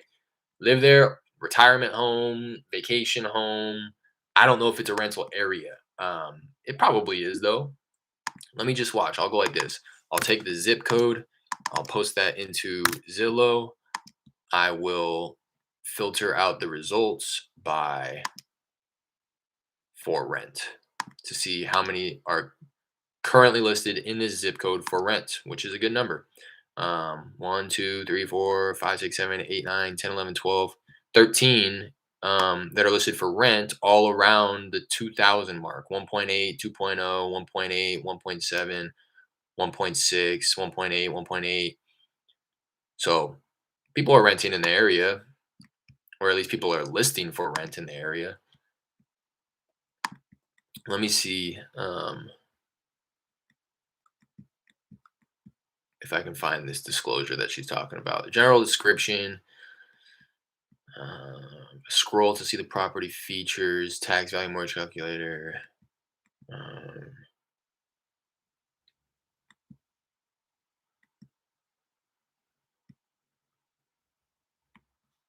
Interior features.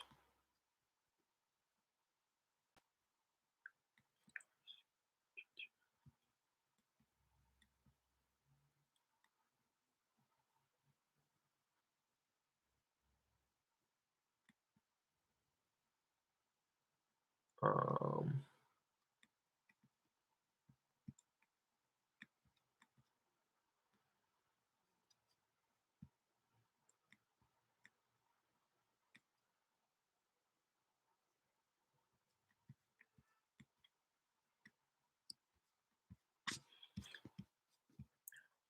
I don't see any. This is gonna be one where I'm just gonna toss over to one of my buyers and maybe get some type of a kickback referral fee. I'm not really wanting to waste my time with this. I mean, it seems like an opportunity, but I don't think I have the resources to be able to close on it the way that she wants me to close on it. And I don't want to mess around because this is a realtor. She's trying to get paid within the next 17 days. I would need that much time to get a cash buyer lined up, let alone have somebody finance it. I'm just gonna text. Yeah, it's just cluttered with way too much stuff. Is the SD still on the MLS from when she purchased? That may give you a better idea of age of mechanicals and roof. It's mostly cosmetic from what I can see. Um,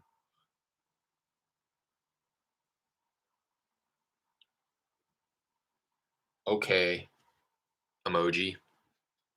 Um, what is she asking?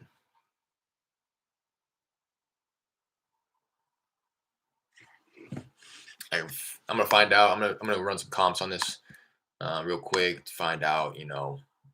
Where I would probably have to be for a wholesale deal, or what is to be expected for a buy and hold investor. Um,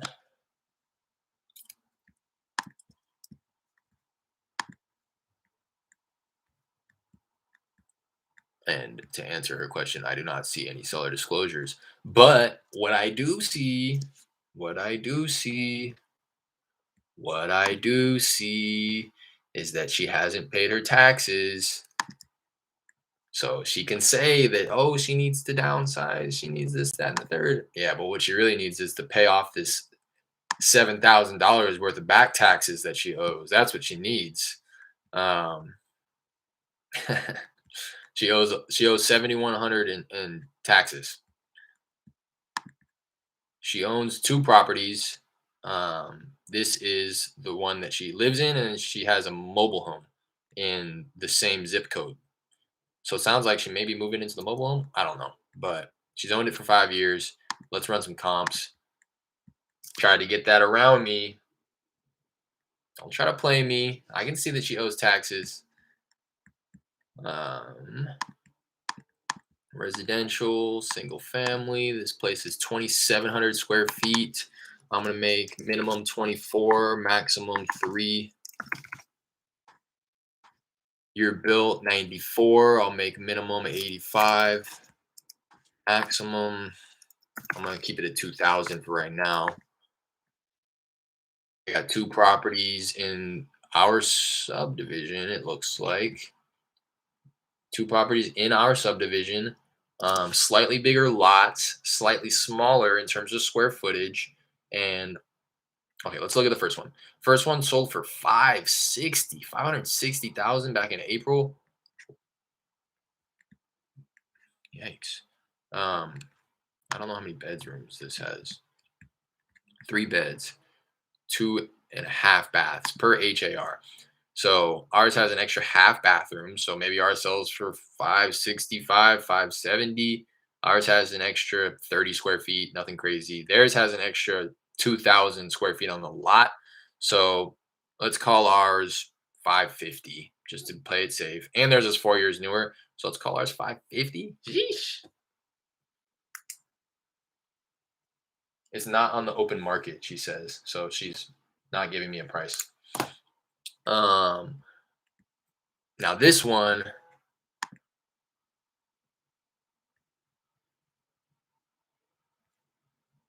says that it had images, but it doesn't. This one sold for 330 a couple months ago. One half less bathroom. Call ours 335. Ours has a little bit more square feet. Call it 340. Their lot's a little bit bigger by 1,000 square feet. Nothing crazy, but there's a 6 years newer. Not mark ours back down to like 330. It's quite a spread. I'd like to see the pictures on this one to see if it went as is. I would imagine that it did.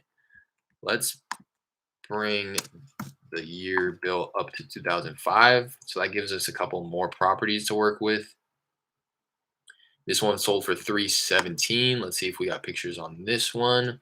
We do, and this one is very nice. Pretty much same condition as the one that we're looking at.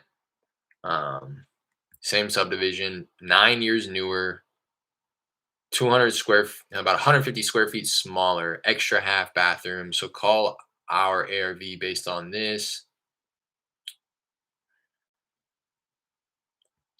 And,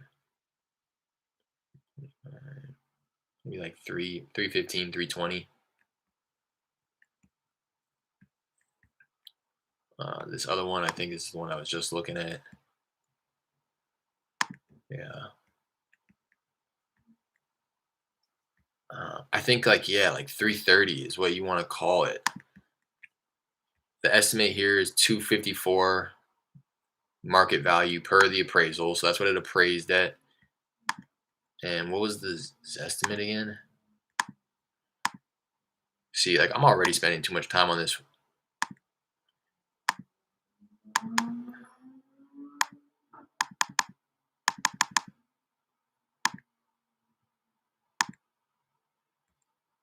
His estimate was 330. I think that's pretty much what ARV is, like 330.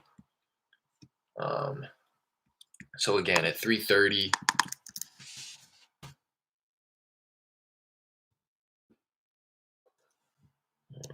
point, like finding somebody at a buy and hold of 80%, 264, less my assignment of 25, 20,000, call it like 240 MAO. Um, with no repairs, doesn't really. I would need it at like, yeah, probably less than 230, like 220, because if a buy and hold is going to come in at 220, they're going to want to start collecting rent at 2,200, which doesn't seem to be the case in this area, but they're going to enter in with 20% equity. Um, so it may be attractive to a buyer, but it's not something that it's not something that I'm confident in putting under contract and, making that promise that we can close before the end of the year in 17 days. So that's why I'm not going to pursue this. Not because I don't think it's not an opportunity, but because I am trying to operate ethically here and I don't want her to get put in a bind because of me. So I'm going to shoot this off to one of my buyers. Um,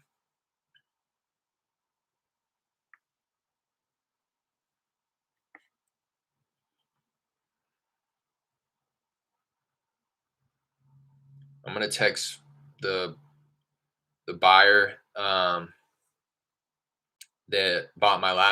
that I signed my last contract to.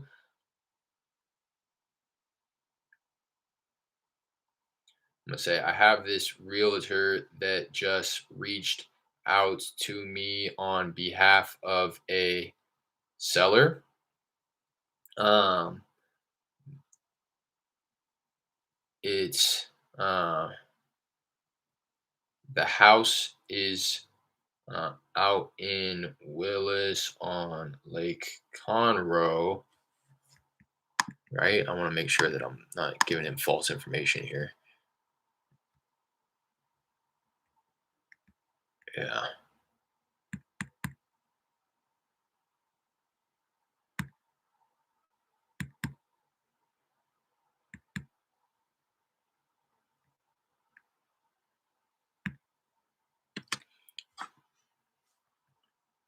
Right next.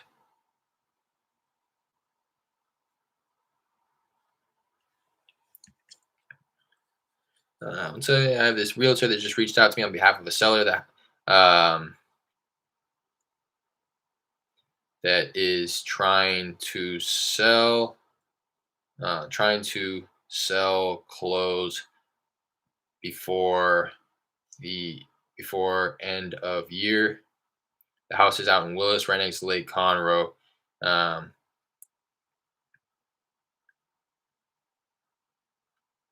I don't want to mess around with the seller. Um, and figured I'd be doing uh,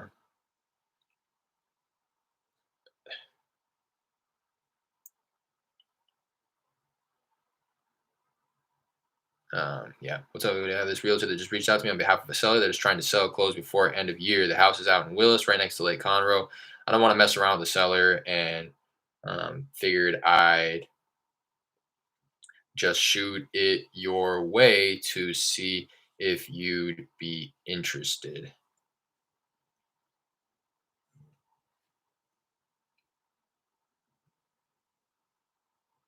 Then, if so, let me know and I can. If so, let me know and I'll send over the info that I was able to gather um, so far. That's what I'm gonna do. I'm just gonna again bring it to my buyers. I don't want to mess around.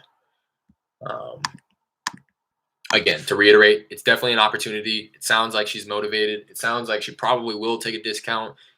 It's the conversation is leading me to believe that because she doesn't have an asking price. She doesn't want to throw out a price because she wants to get the most for the property, obviously. But uh, it sounds like she's just willing to take whatever kind of. If she wasn't as motivated. I was getting ready to say desperate because it's kind of coming across that way. But if she wasn't as motivated as it sounds like she is, she would have at least a bottom dollar. Like, I'm going to need at least this, and that's what I figured that she'd be willing to tell me, but she didn't. Allison, let's get out of here with all this spam stuff. Vask Tech, I don't know what that means. You guys keep hopping in here and saying that same thing, though.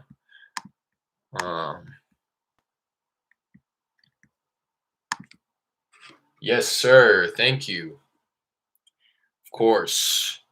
Uh,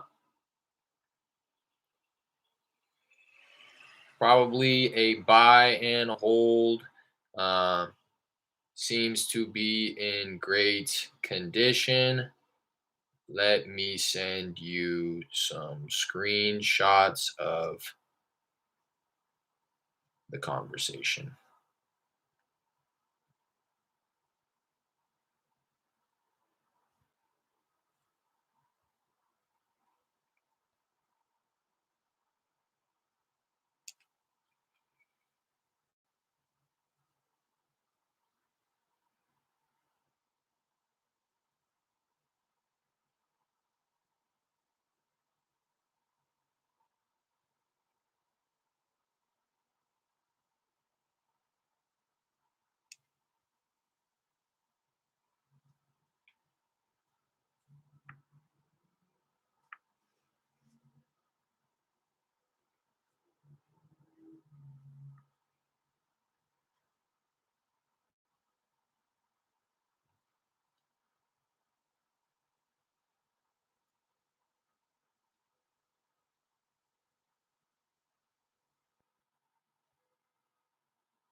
All right.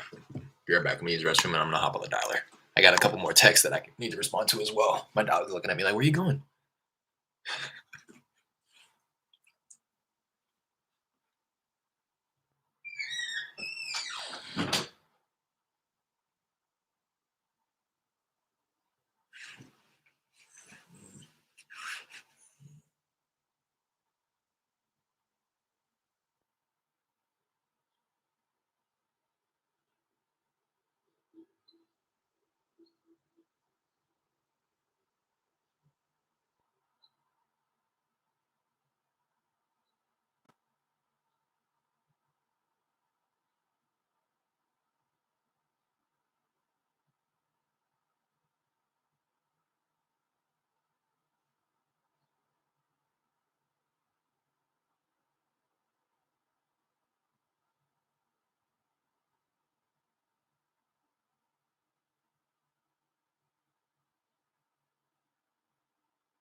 I'll tell you what, I don't have anything under contract right now, but I'm like, I think I told you guys I've already set my kind of intentions for 2022. I got this planner. I laid out all my goals and stuff, and uh, my one of a couple of my goals for 2022, just to share that with you guys, is to uh, I'm trying to close 20 wholesale deals. So something just shy of two per month, which I think is going to be really doable. And that's what, led me to say that, is because I don't have anything under contract now, but with the amount of conversations that I'm having, the amount of leads that I'm stacking up in my pipeline, even if just a couple of those started squeaking out the bottom and started to pop into contracts, uh, I'm very confident in my ability to convert those and assign those, is what I was referring to when I said converted, though.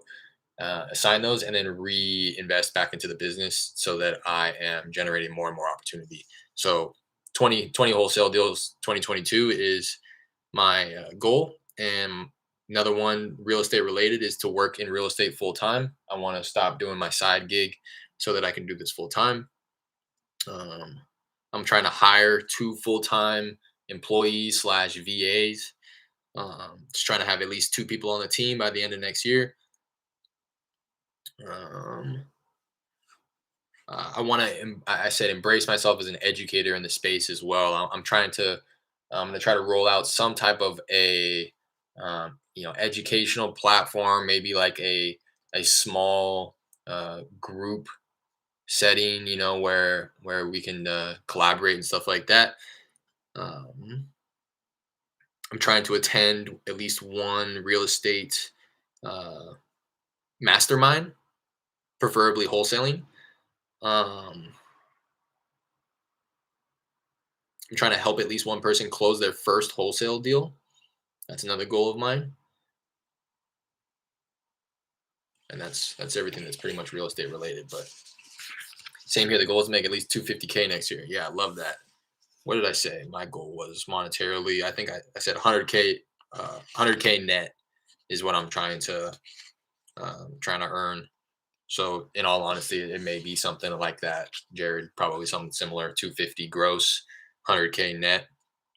Assuming that I'm going to have all these operating expenses, like I just mentioned, two employees to pay, an increase in marketing spend, more systems and applications, all that good stuff. Oh, and I'm also, another goal of mine was to legitimize my business both legally and financially by the end of 2022. I want to have an exclusive relationship with a CPA, an accountant, for bookkeeping and tax strategy purposes, as well as a real estate attorney, so that I'm just protected.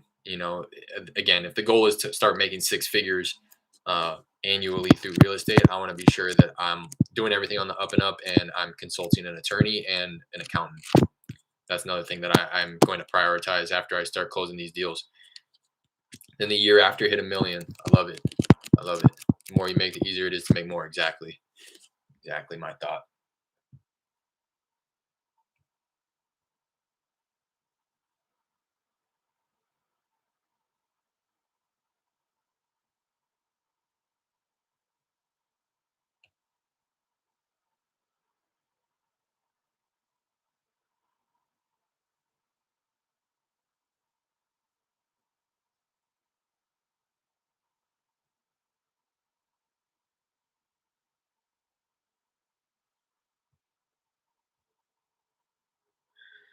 All right. I'm gonna finish off these texts real quick. Margaret says no. Tag her not interested. Armando says no. I'm at work right now, so it's not a good time to hop on the phone. I'm gonna say, excuse me. No, I'm at work right now. Got it.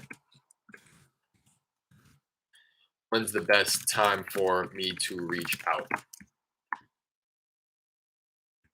Robert says stop, please. Give me 200,000. You can have it. Ha ha. Now.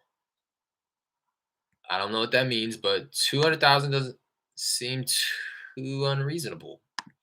I'm going to pull it up on Zillow. That's why you got to make sure you read between the lines here. You know, this person's trying to be smart about it, and yeah, give me 200,000, but it's like, 200,000 doesn't seem too. Okay, in this case, it is. His estimate is 97, so he's asking for twice current market value. And I'd imagine that I am actually familiar with this zip code, and I think ARV could probably push upwards of 130, 140. But based on these pictures, it looks like it's nowhere near in perfect condition, and um, I'd probably have to be somewhere around like 60 to 70. So he already got tagged as DNC automatically because he said the word stop in his reply. I'm going to also tag him as high asking price and not interested.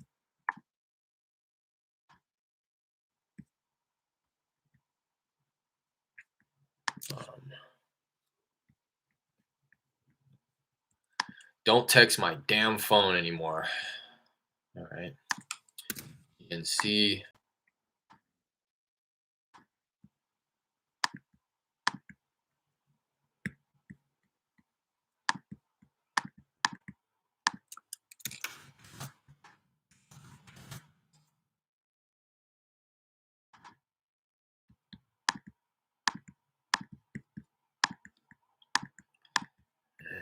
It is not listed, and the other offer has been pulled as their bank will not loan them any more money till they sell some of their properties.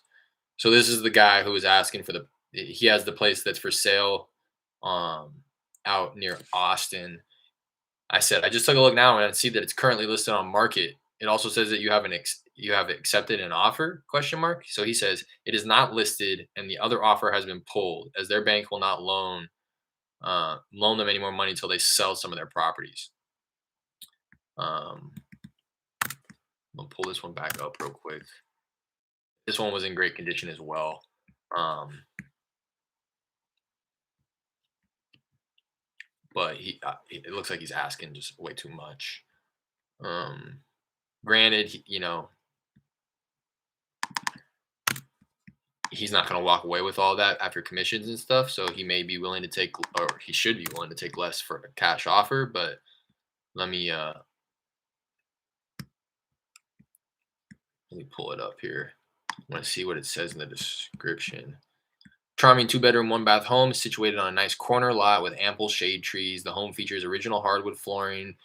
Um,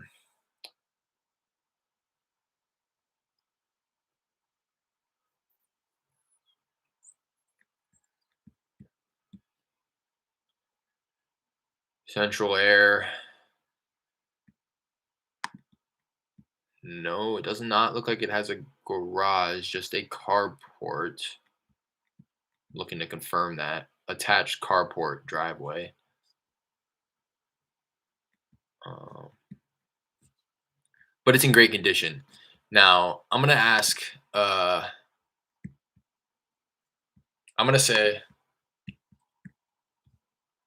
say, got it. Um, I'll be honest. Typically, we look to pay cash for property that needs a bit of love. That way, we can. Um, that way, we can build in the equity ourselves through renovation. This property seems to be in great shape. So I'm not sure if it would be a good fit. And then I want to quickly follow up with another text that says something like, um, you know, I'm gonna send that, and I'm gonna say, I wouldn't be able to offer what it's listed at. What I saw it was listed at. I saw it listed at. I wouldn't be able to offer what I saw it listed at. I wouldn't be able to make a cash offer. Um, for what I saw it listed at.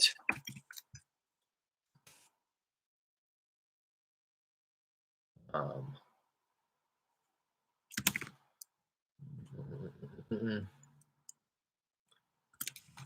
would you be willing to entertain selling the home on terms? Entertain possibly selling the home on terms. If he's willing to entertain a seller finance play on that one. I want to text back this realtor too. She says it's not on the open market. I'm going to say, got it. Um,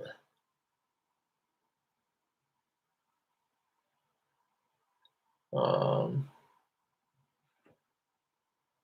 I'm going to say, to be honest, it doesn't really fit our my business model. Doesn't really fit my business model. But if it's all right with you, I'd love to pass this along to somebody who I think may be interested. Uh, he likes the area and should be able to close um, before end of year.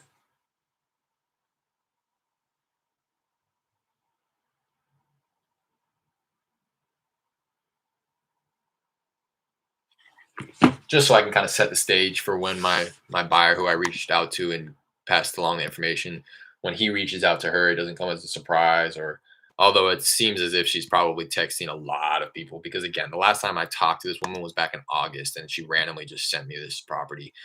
So I would imagine that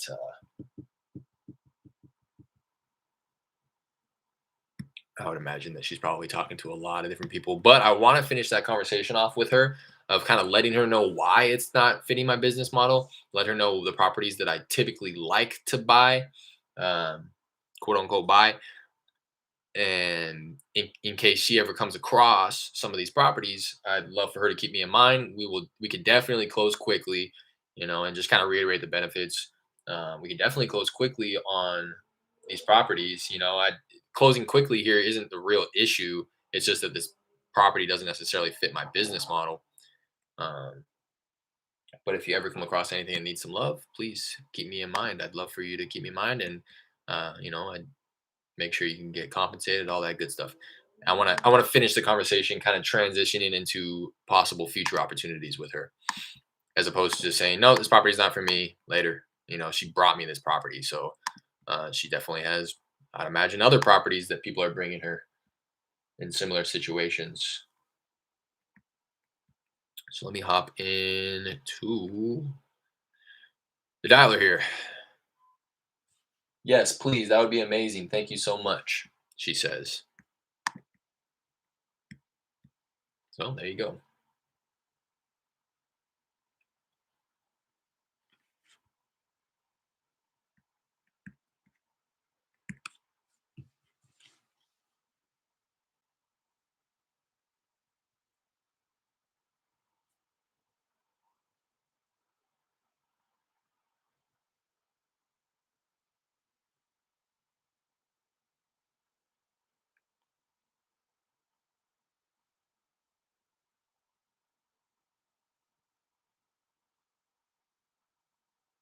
All right. Hop on the dialer. Stalled enough.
Yo, what up, Stefan?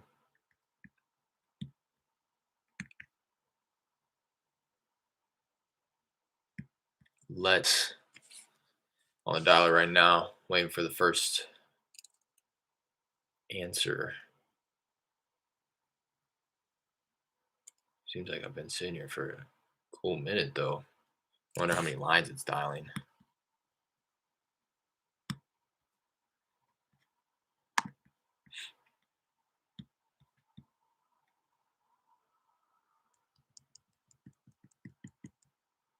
Uh-oh, I gotta sneeze.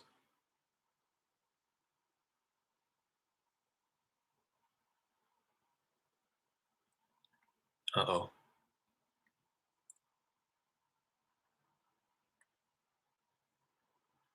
Wow.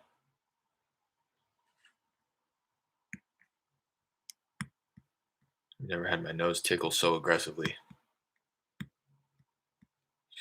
Wow.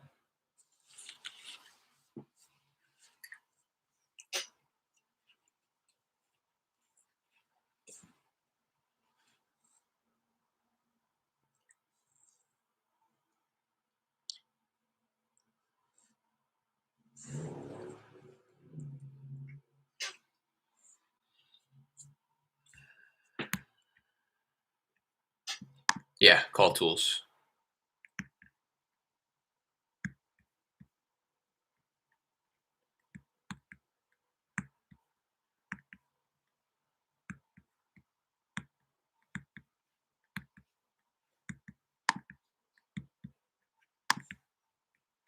Called to these lists a number of times though. This is just old data. Tone, please record your message.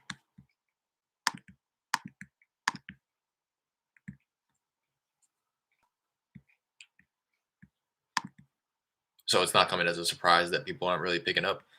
Um, the list is probably bunk already, to be honest. But it only takes me a quick second to call through it if that's the case. I just want to let my live filters run its course.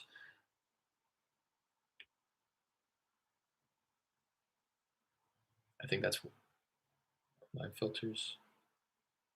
No, it's not live filters. The hell do they call it in call tools? And not live filters. What do they call it? Man, it's gonna bug me.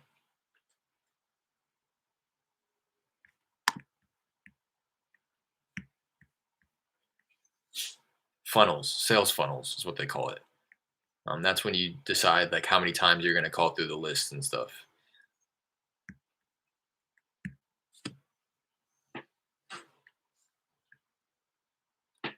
But the problem is, it's like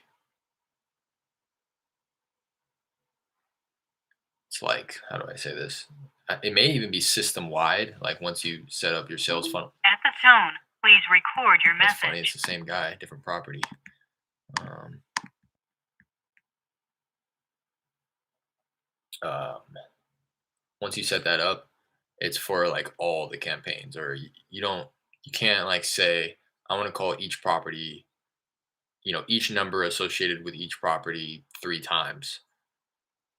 You could do that in Mojo. That's why I like Mojo. But in this one, it's like I want to make an average of 7 calls on each property. So if there's 3 numbers attached, I'm going to call the first number 3 times and the second and third number 2 times each. But if there's only one number attached to the property, I'm going to call that same number 7 times, if that makes sense.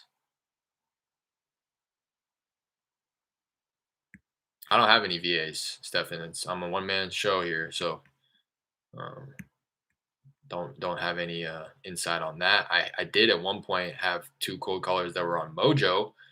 That wasn't too difficult to get them set up. I would imagine that Call Tools is probably even easier because Call Tools is really geared towards building out a team.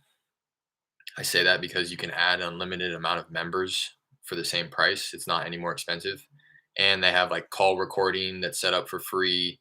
I think they have the whisper feature where you can like whisper in to the seller or the to your VA while they're on the phone and your seller won't hear it, which I find pretty interesting. I've never used it, but a lot of features in call tools is geared towards building out a team of callers is what it seems like. So I would imagine that the onboarding process probably isn't that difficult, and call tools support seems to be pretty on point as well. So I don't think that you would have any issue in setting that up.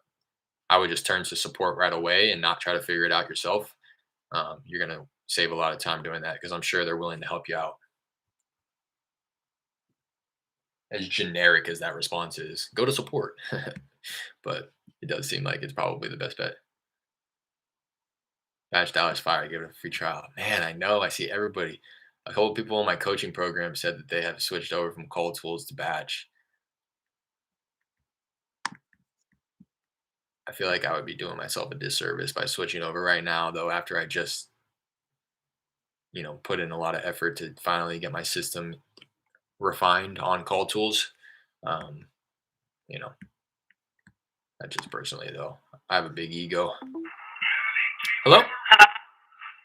Hey, Linda? Wrong number. Oh, I'm sorry about that. Man, all that just for the wrong number.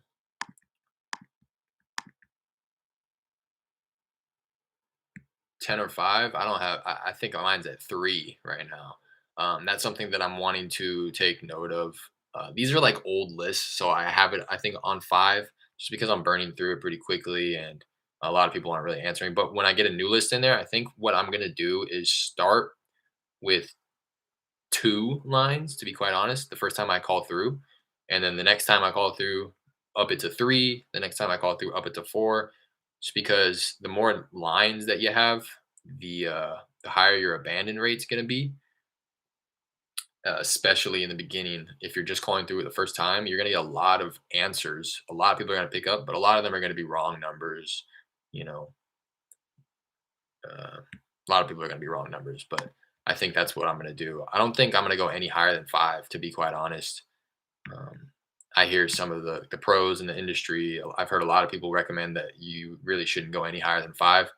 Um, you're just going to burn through your data way too quickly and miss out on opportunities to actually speak with somebody because you're on the line with somebody else.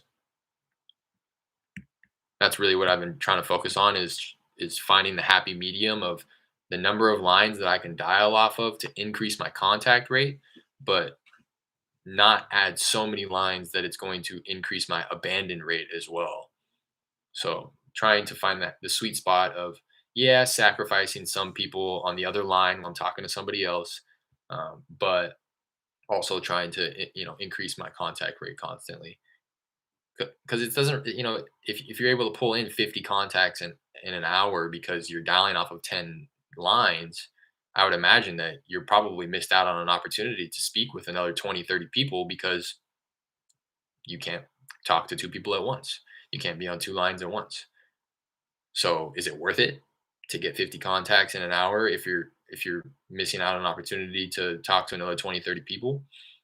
In my opinion, it's not. I would rather get 25 in an hour and dial for 2 hours instead of one to get that 50 and reduce my abandon rate, quite significantly. Probably cut my abandon rate in half as well. That's my take on it. I'm still learning though. I'm still refining my process on here with a number of lines. Like I said, I am focusing on that though. I'm trying to pay attention to it. Um, with me being on YouTube and talking with you guys, that's where I was running into a little bit of issues. I would wait. I would use the post call screen to use it as an opportunity to hop over to YouTube and talk with you guys. But I didn't think about it, and I didn't realize that if I were to just select the call disposition as quickly as possible, it frees up the line. Um, and maybe somebody else is already on the other line waiting for me to talk with them. So that's where it was for me.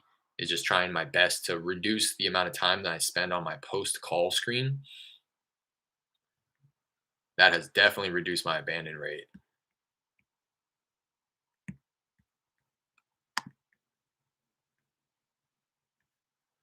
Yeah, nobody answering on this list.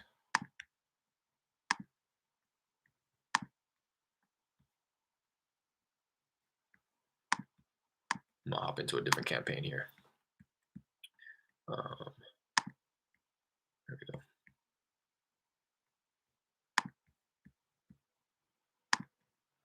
What I'm gonna do first is answer your question. I'm gonna see how many lines I was just dialing off of on that campaign. I was dialing off of 5 on that campaign. On the campaign that I'm hopping into right now, I'm dialing off of 5. So 5 to answer your question.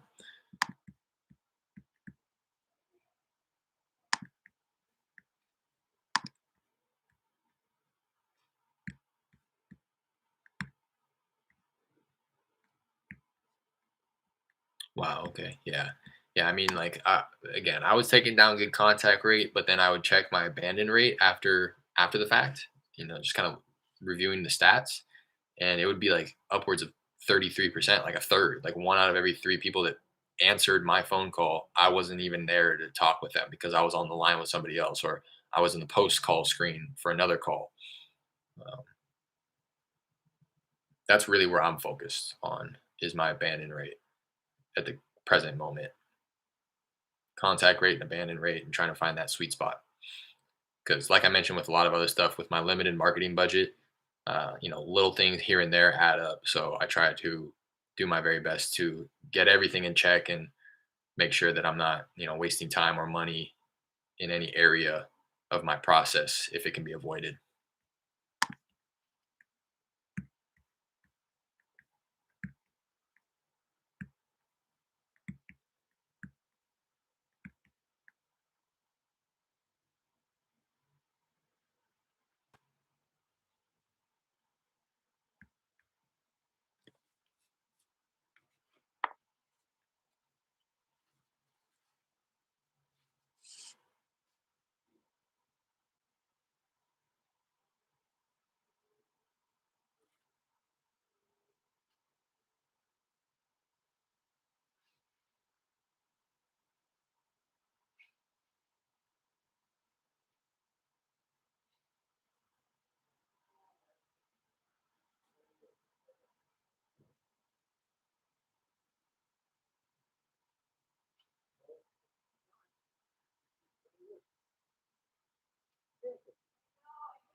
Jimmy.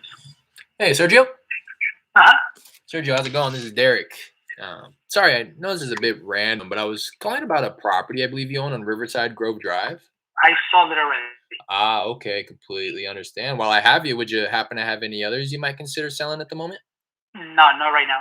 No, okay. You think maybe in the near future at all, or no? No. No, okay. All right, I appreciate you taking the call. No.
Do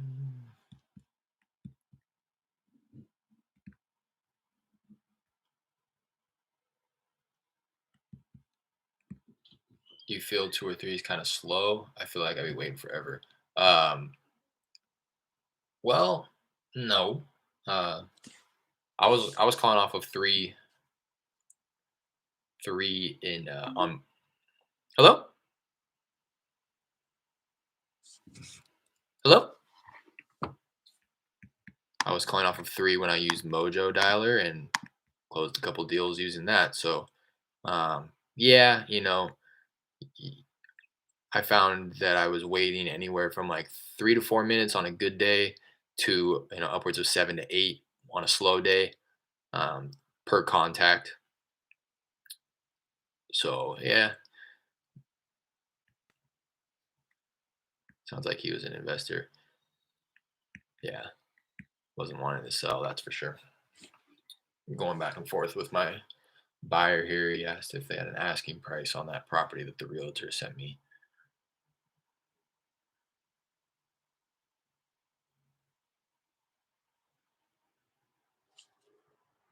I kind of want to dig a little deeper though to pass along a little bit more information to him. Like, it's all speculative at this point.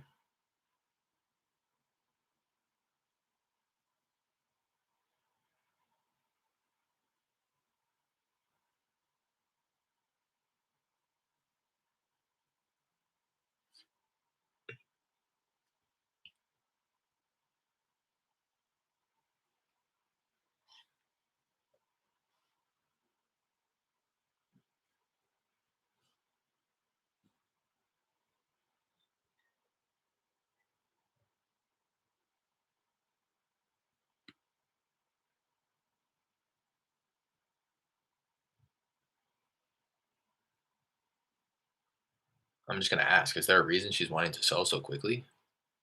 She's talking about seller needs a cash offer on it that is able to close by the end of the year.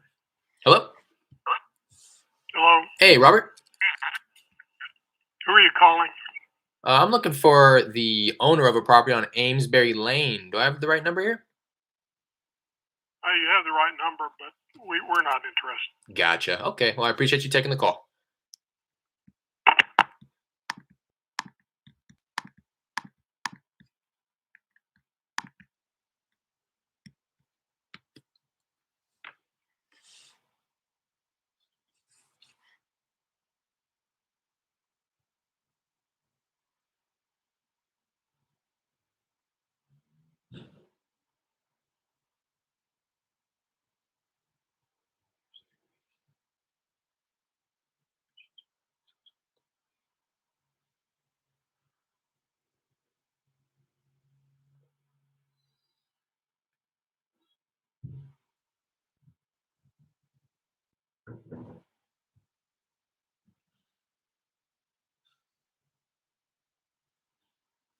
This is fire. I just came up with this right now. So I told the realtor, got it. To be honest, doesn't really fit my business model, but if it's all right with you, I'd love to pass along this along to somebody who I think may be interested. He likes the area and should be able to close before end of year. She said, yes, please. That would be amazing. Thank you so much. I said, of course. I passed along your info to him just to confirm. Is there a specific reason that she's wanting to sell so quickly that should be considered when making an offer? Because if it's like, yeah, she needs to sell because of all these back taxes, well, I think that needs to be considered when I'm making my offer. The fact that a good portion of this is going to clear the title and pay off all these back taxes.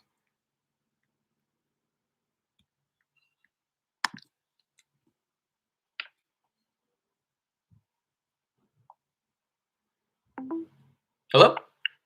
Hello? Hi there. Hi, I'm sorry. I'm not sure if I have the right number here. Hopefully, you can help me out. I was looking for the owner of a property on Bold Ruler Drive.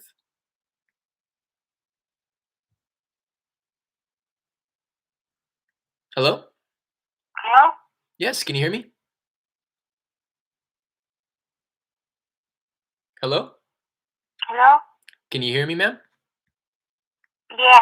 Hi there. I was looking for the owner of a property on Bold Ruler Drive. Do I have the right number here?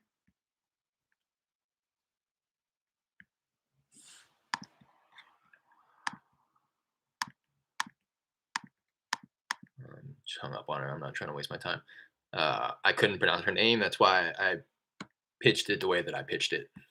If you've watched me before, you know kind of my process. First, I try to address them by their first name. If I can't pronounce that, then I'll ask for Mr. or Mrs. last name. And if I can't pronounce that, then I'll say what I just said. Hey, not sure if I have the right number here. Hopefully you can help me out. So I was looking for the owner of a property at this address.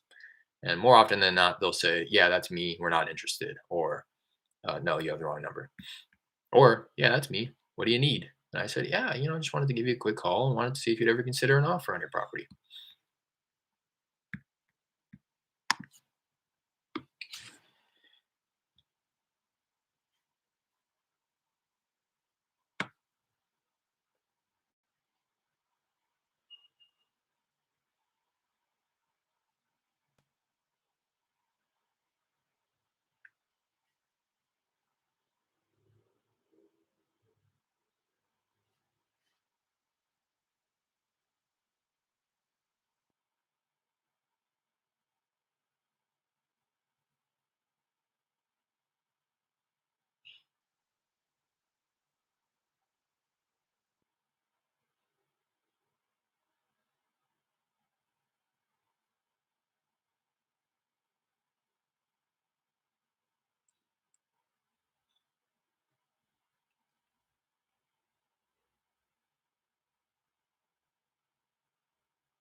But yeah, Stefan, I mean, the whole conversation revolving around the lines.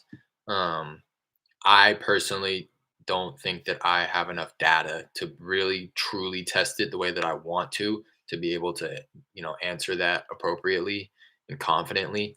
Um, I'm calling off of 5 lines right now, but again, these are old lists. It's been a while since I got a brand new, fresh list in here.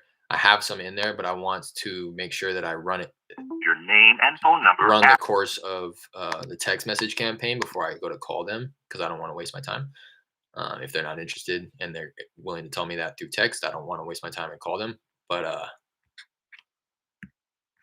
I will be calling one of those newer lists within the week here. So I plan on trying that little system out that I was talking about. Starting with a low amount of lines and then increasing every time I recall the list. So I should be able to provide a little bit better insight on that after I call through these newer lists.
Hey, Jose.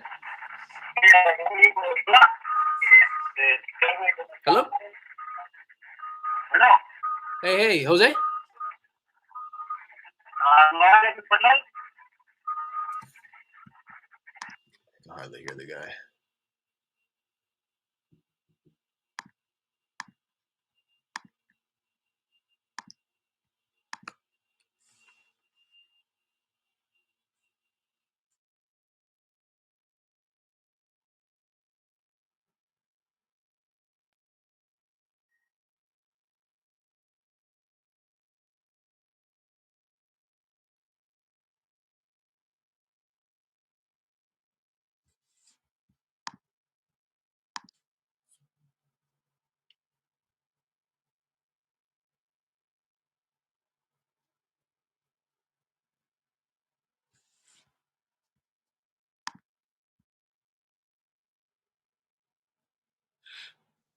Oh my gosh. Okay.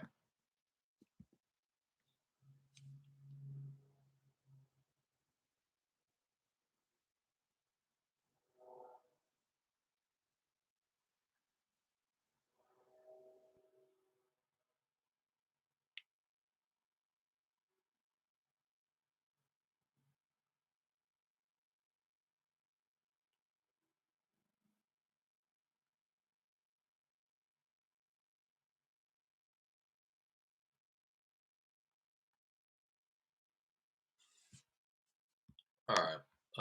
Learning. Hello. Hello. Hey, Gerardo. Hello. Where's my phone hot, Anthony? Hello. Hello. Hey, Gerardo. Who you looking for? Hey there. Sorry, I'm not sure if I have the right number. Hopefully, you can help me out. So I was looking for the owner of a property on Mendocino Drive. No, the property's not for sale. I told y'all to take it off. Oh, okay. Wherever. Completely understand. Appreciate you taking the call.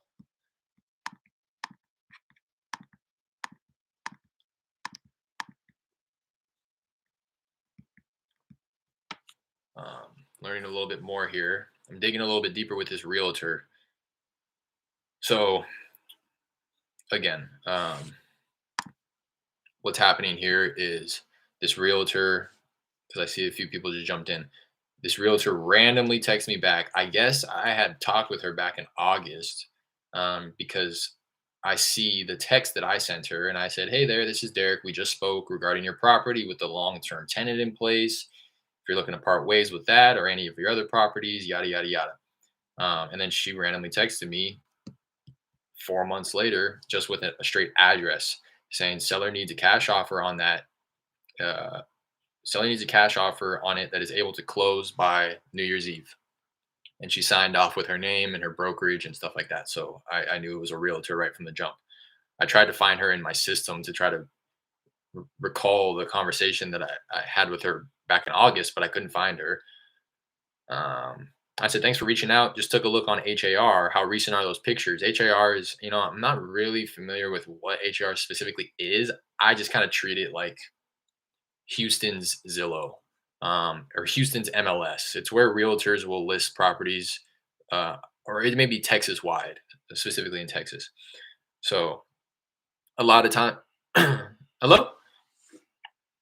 Hello. Hey, is this Roderick? No. I'm sorry, I'm not sure if I have the right number. Hopefully, you can help me out. I was looking for the owner of a property on Beach Haven Street, The owner of what? of a property on Beach Haven Street.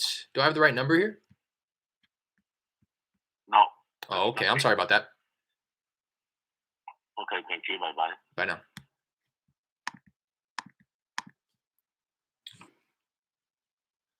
now. Um, so I, so I was gonna finish my thought. A lot of times when you pull up a property on Zillow, it won't have any information, no listing description, no pictures. But then you'll pull it up on HAR and it will have all that. So if you're in Texas, HAR. So I said, how recent are those pictures? She said 2016 when I helped her buy it. She has not made any changes other than storing her stuff there. It's too much home for her. She is hello? It's too much home for her. She's elderly and disabled. So when she said that, it made me it led me to believe that she lives in the property and maybe she's looking to downsize or something because it's just too much property for her. And then I said, ah, okay, so the condition is still up to par, and those pictures are a pretty good representation. Are there any repairs needed that I can't see? Roof, AC, electrical, plumbing. Yes, it's just cluttered with way too much stuff. Um, it's mostly cosmetic from what I can see. I said, okay, what is she asking? And she said, it's not on the open market. So that was her way of deflecting that question, saying that we don't have an asking price. You make an offer, essentially, is what she's saying there. Sorry, I'm so cold right now. I said, got it. Um, to be honest, it doesn't really fit my business model, but if it's all right with you, I'd love to pass this along to somebody who I think may be interested. He likes the area and should be able to close before end of year. And I said that because the place is brand spanking new, based on the pictures and based on what she's telling me. So there's really no spread there for me to wholesale it. Hello? Hello? Hi, Zella. Who's calling? Hi, this is Derek. I'm sorry, I know this is a bit random, but I was calling about a property I believe you own on Cane Ridge Drive. She hung up when I asked about the property. I'm going to mark her not interested, and I am going to mark that as a contact, even though she didn't confirm that that was who I asked. Just her demeanor and in the fact that she asked who's calling after I said her name leads me to believe that that was her, in fact her. So I marked those as contacts. Um, but yeah, this property is just too nice. It's too nice for me to play middleman. Um, you know, it's in an area that I'm not too familiar with. It's close to the property that I just assigned to my buyer though on my last deal. So I reached out to him because I don't want to just play. The fact that she needs to close in the next 17 days, I just don't want to play around with her. I'm not going to be unethical about it and try to put her under contract and assign the contract. Like that's if she truly does need the money by the end of the year, I'm not going to play around with that. So shot it over to my last buyer who bought the property, or yeah, who paid me an assignment fee on my last deal. It's just a few miles away from that property. So shot it to him, said, hey, you want to take a look at this one? It's in pretty good condition, probably a buy and hold play um, up near Lake Conroe. And he's like, yeah, send it over. So that's what I told her. This probably isn't the best bet, best match. Doesn't really fit our business model. Love to pass it along though. He likes the area and should be able to close before end of year. And she said, yes, please. That would be amazing. Thank you so much. I said, of course, I passed your info along to him. Just to confirm, is there a specific reason that she's wanting to sell so quickly that should be considered when making an offer? Because again, she's saying that she's trying to close on this in 2 weeks, essentially. But she's not really giving me much information as to like why.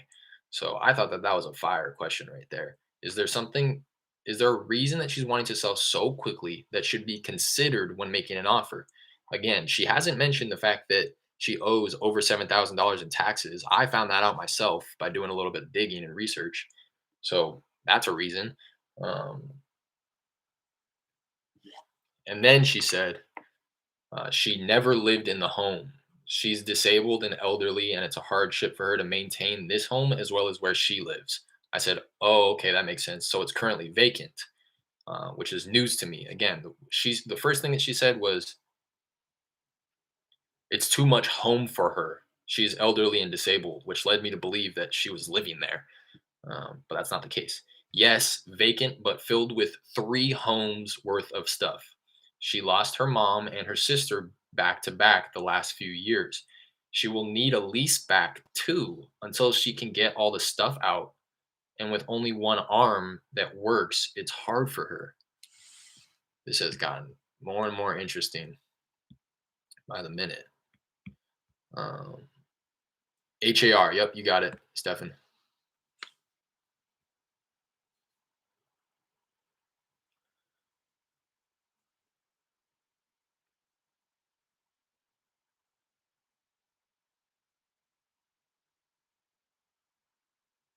So, I mean, that speaks to the motivation level even more so, in my opinion.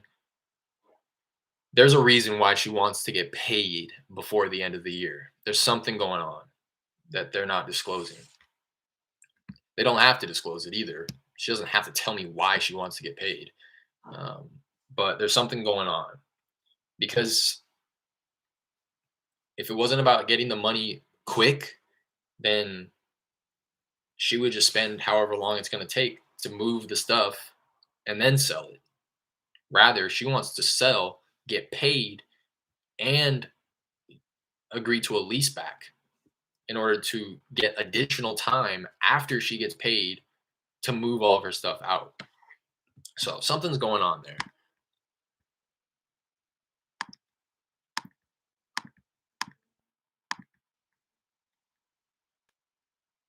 Man, you should have got to her before the realtor. Yeah, I mean, this isn't even an area that I would have marketed to. This isn't a property that I would have included in any of my lists. It's really nice. It's high price points. It wouldn't have popped up on any of my lists that I'm currently pulling. But yeah, and it shouldn't be an issue to the realtor. The realtor probably isn't going to take the full commission because it's off market and they're not doing any work other than sending off a few texts. So she may just take a little fee, you know, not take the full 3% seller's commission, because again, they're not listing it on market. Technically, she shouldn't be entitled to anything. I think legally speaking, she shouldn't be entitled to anything because there's no fiduciary duty there. There's no. Hello. Yeah? Hi there. Is this Miss Nair? Yeah? Hi, this is Derek. Sorry, I know this is a bit random here, but I was calling about a property I believe you own on Permian Drive. It's the wrong number. Oh, okay. I get this call every day. And Yeah. some people wake us up in the morning. Oh So gosh, I'm so sorry about yeah. that. Thank you for Okay, taking the bye. call. Have a good one. It's a pretty obscure last name to share with the person that I'm looking for.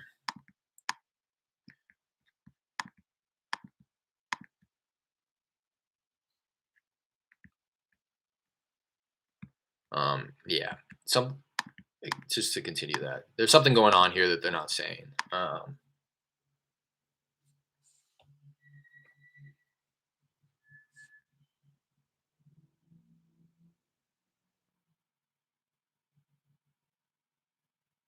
And there's problems to be solved, right? She needs to move the stuff out. She only has one arm, I guess. Is this an agent or something? Yes. She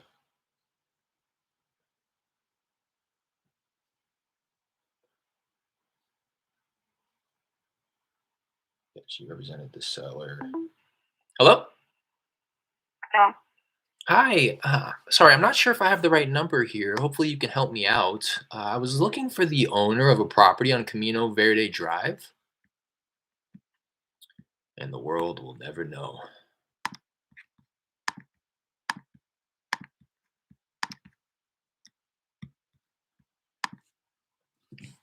Is this an agent or something? Yeah, she represented the seller.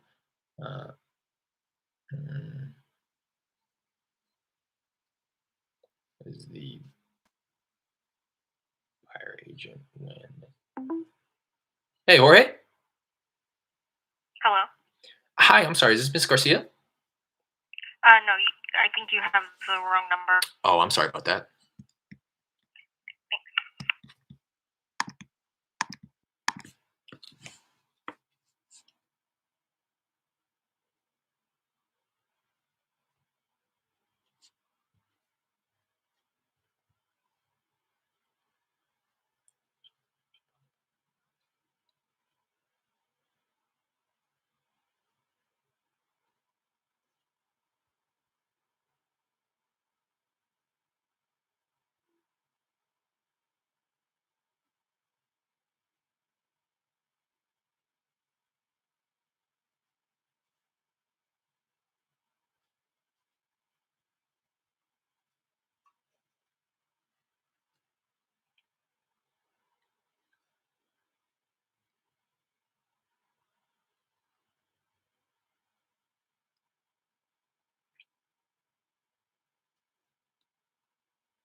So I'm gonna try to run a two-man game with my buyer here.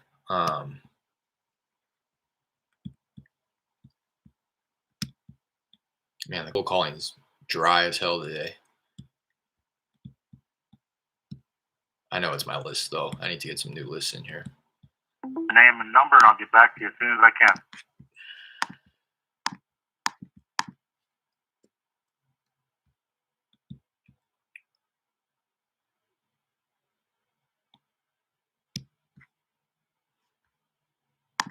Okay. All right. Hopped off the dialer. I have some text that came through that I didn't see, and this is what I'm talking about with my buyer right now. So my buyer, it says, "Is this an agent or something?" Because I'm just screenshotting the conversation that I'm having with the agent through text. Drive for me today too, to be honest. Yeah, maybe it's just today. I don't know what it is, but everybody's gearing up for the holidays. So I'm just I'm screenshotting the conversation that I'm having with the realtor, and I'm sending it to my buyer.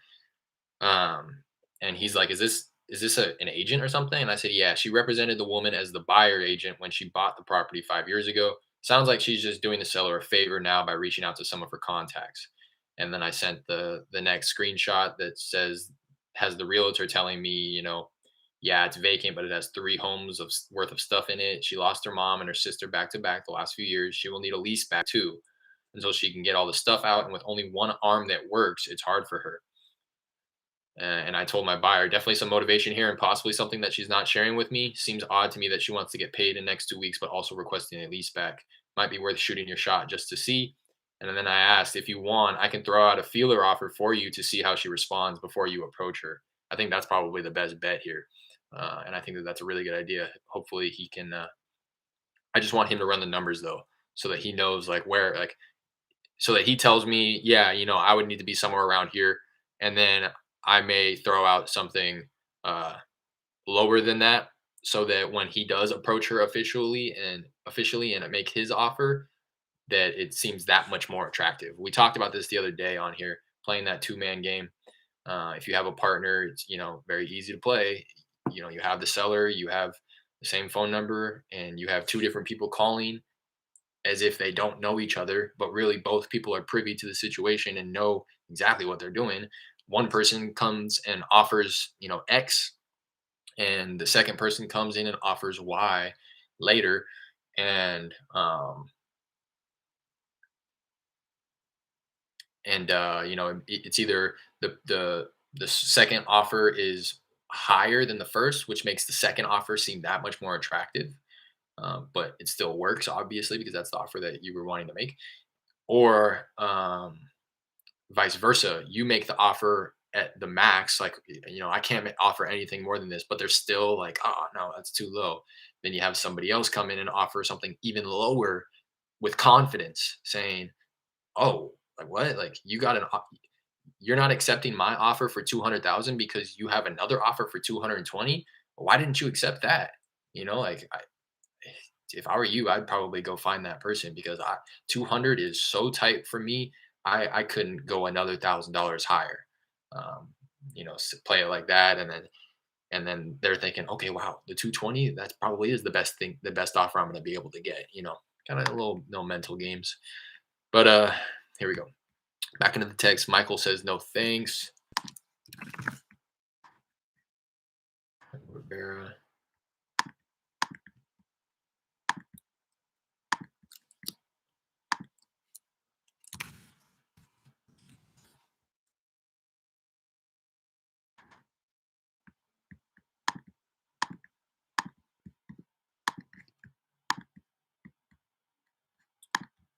All right, Morris. Okay. All right, this is the guy. This is the guy who had the property listed. This is a property out near Austin, not typically in a market that I would, generate leads from. But he had a property out where that was on the list, and he was like, "No, that property's not for sale, but I have one out here near Austin." So he gave me the address. I said, I took a look, and it looks like it's currently listed on market. It also says that you've accepted an offer. He says it's not listed, and the other offer has been pulled. I said, got it. I'll be honest, typically we look to pay cash for property that needs a bit of love. That way we can build in the equity ourselves through renovation. This property seems to be in great shape, so I'm not sure if it would be a good fit. I wouldn't be able to make a cash offer for what I saw it listed at. Would you be willing to entertain possibly selling the home on terms, meaning seller financing? Uh, he said no, and I don't know what it says it is listed at, as I am the owner and have never listed at any price. I just got an offer where the buyer couldn't get the money at this time, but he still wants it when he can get more money. This is a 4-bedroom, 2-bath house that is in good physical condition but needs some TLC and will be worth much more than you would pay for it. Houses in that area are going for much more. The Austin market is going nuts. My daughter just sold her house for $558 per square foot. So we may not be looking at the same property here.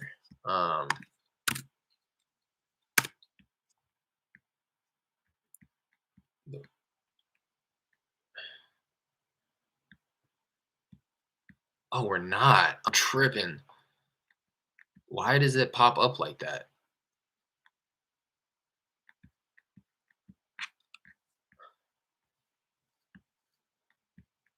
That's so weird.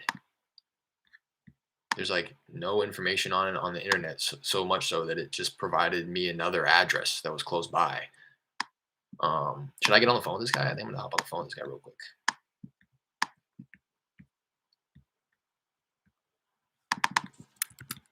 Maybe run some comps real quick to get an idea. Yeah, I was looking at a completely different property.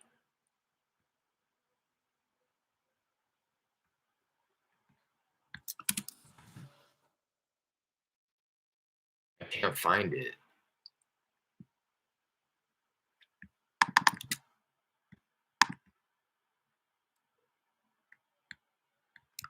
I can't find it in PropStream. Man, what's going on, bro? Okay, here's Northeast 7, Northeast 6.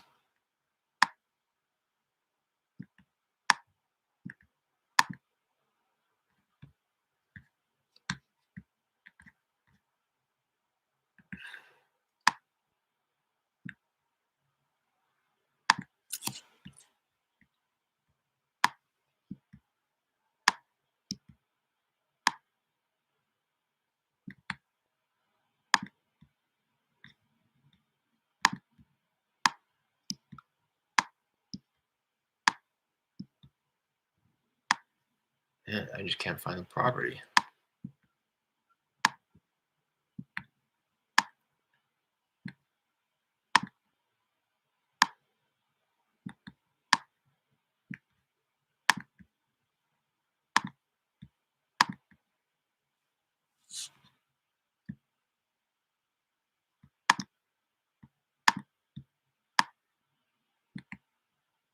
Oh, is this it? No.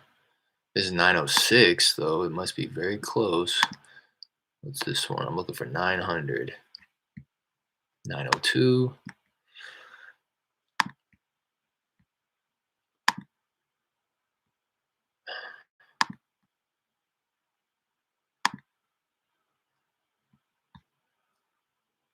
$807.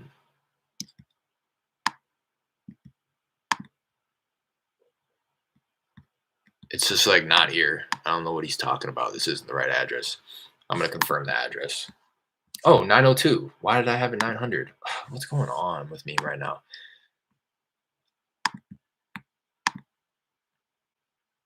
So boom, 902. Okay, so I have that here. All right. All right, this guy owns 29 properties. It's in a revocable trust. I'm gonna respond to him. I'm gonna say, my mistake. I was looking at a completely different address. I see property now.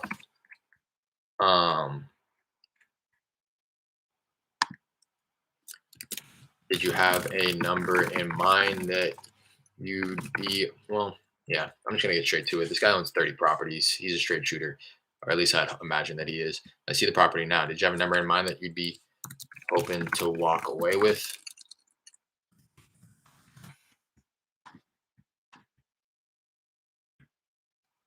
I am going to quickly comp it though, just so I can get a general feel for what places in the area are going for. 1930 to 1950. This place is built in 42, 1,500 square feet, 3 bedrooms, 1.5 baths.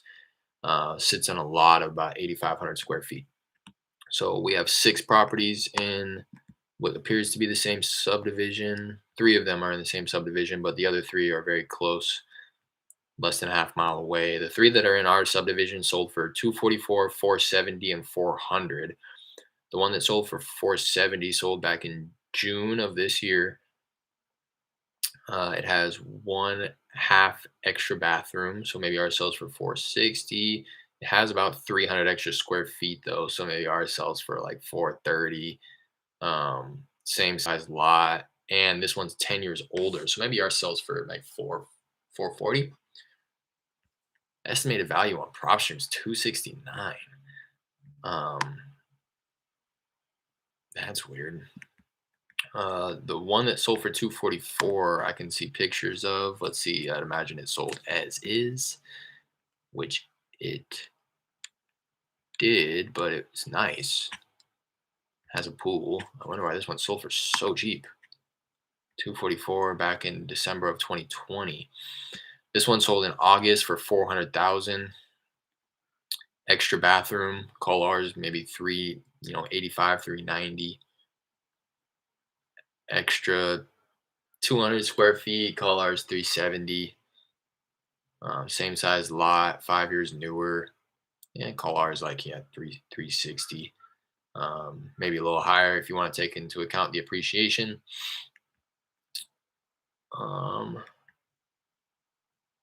This one sold 420 back in September of this year.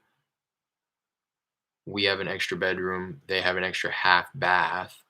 So call ours 425. They have an extra 100 square feet. Call ours for 15. They have extra 2,000 on the lot. Call ours 400, but theirs is 12 years older. So call ours maybe 415. I call it maybe 375, 380 to play it conservatively.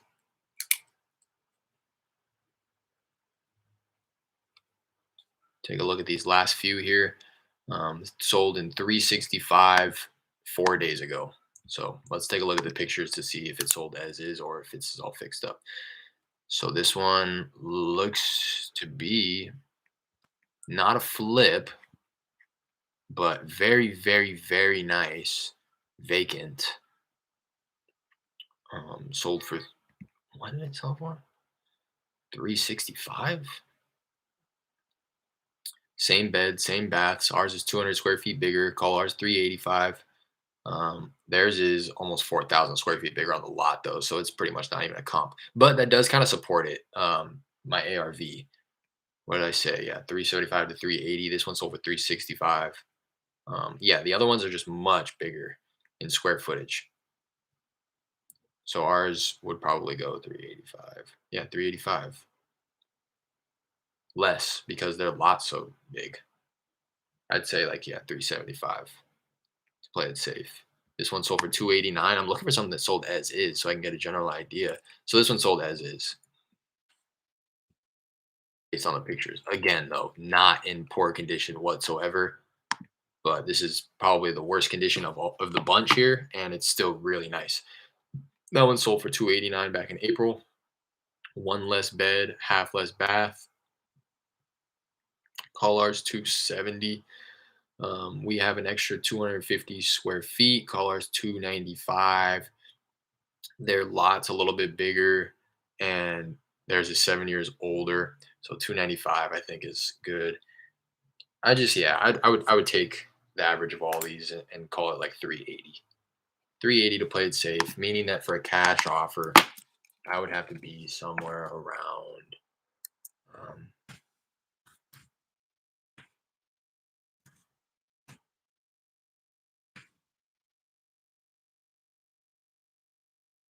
anywhere from 245 to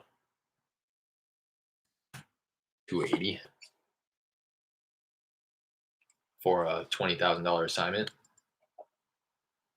So even if I wanted to take like a 10, I could go upwards of 290, but see what his expectations are. He says 200K.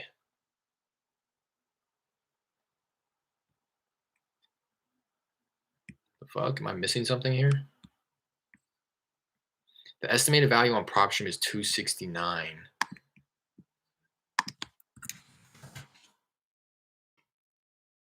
I just don't have buyers out here is the problem.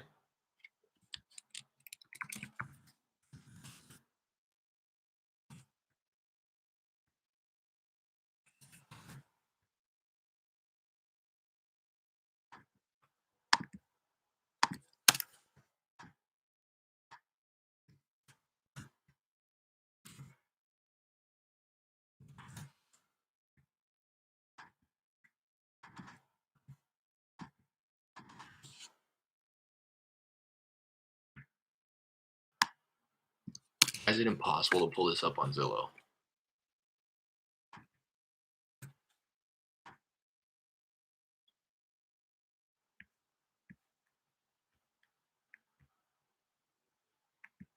Just trying to get an idea of what. Yeah, this property is like not on Zillow. 257 is the Redfin estimate. 200K he's asking. Shoot.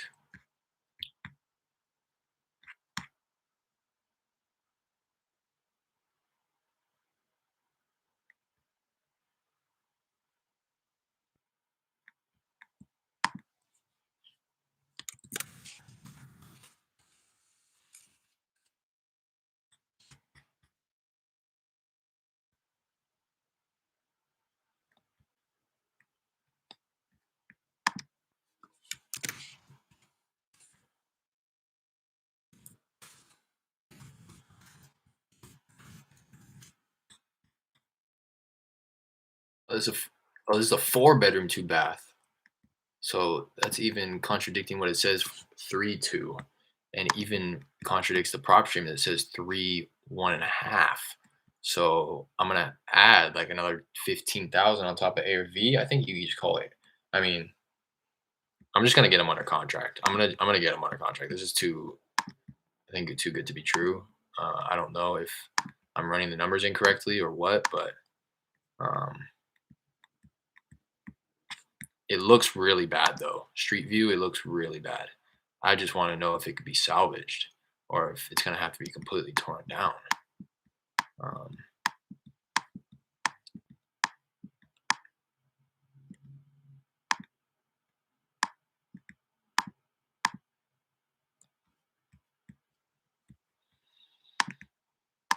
but I think even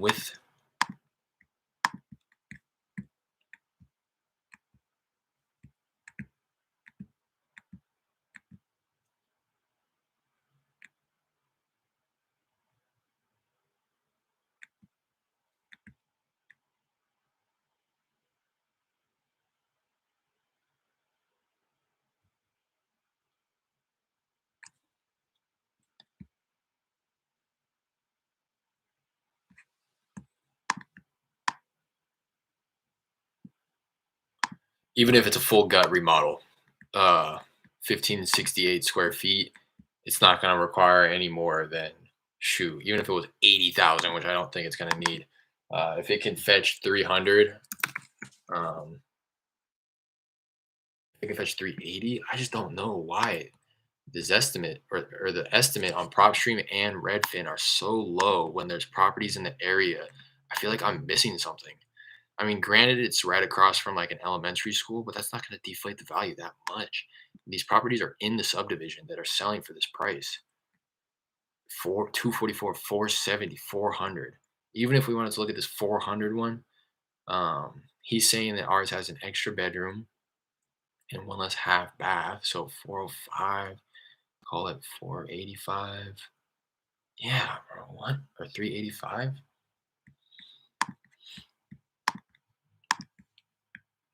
What's up, man? What's going on? Don Juan. Yo, Mr. Contract Killer. It's been a few weeks. How's the journey going, my man? Pretty good. I'm talking to this person right now who seems to be asking a very reasonable price through text. So much so that it seems like almost too reasonable.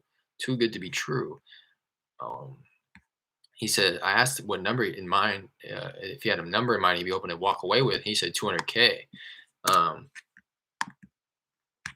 it looks like he owns it free and clear. So I just don't, I almost, it seems too good to be true.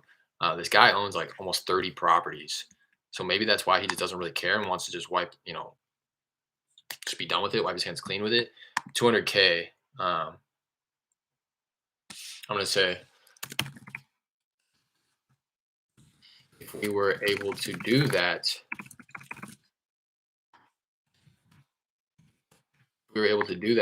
would you be willing to move forward?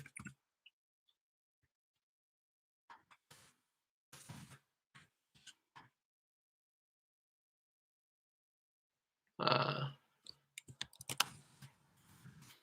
just want to be, just want to check if you were wanting to give your other buyer. I feel like I need to ask a little bit more because I don't want it to come across as too desperate. He says 200K. I'm gonna say okay. Um,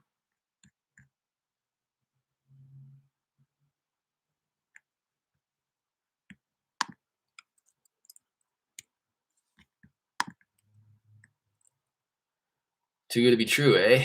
Oh, you know what they say, but screw it. Look that bad boy up and take care of the hurdles later. Exactly. Exactly. Lock that bad boy up. That's what I'm saying. I almost want to just get him on the phone, but I'm just gonna ask. Okay, if if we could do that, we could do that price. Is it something that you're wanting to move forward on ASAP?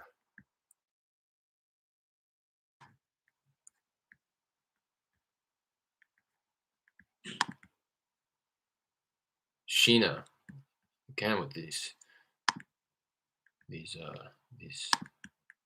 spam messages. I don't know what that's about, man. Get out of here with all that.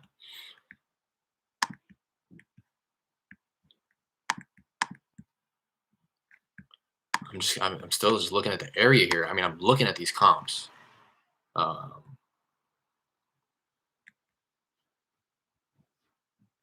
I mean, this is crazy.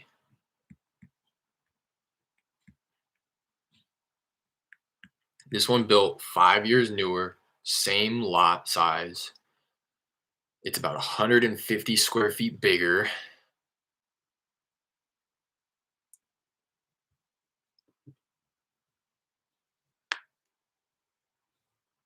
Yeah, I mean, I think you call ARV like 385. Like conservatively, I just don't get why all of these websites have the estimate value so low. I guess is what my concern is. This one sold November 18th. Looks to be like in the area, same zip, same beds, baths, just about same square footage. And this one sold for 319. So I just don't get it.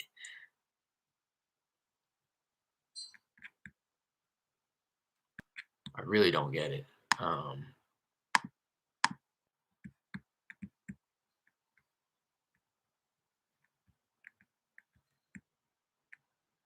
The only thing of that I could think of is the fact that it's across from this elementary, and at 385 ARV, maybe you knock it down to like 365 to consider that. But even then, I think that that's on a corner lot. I think.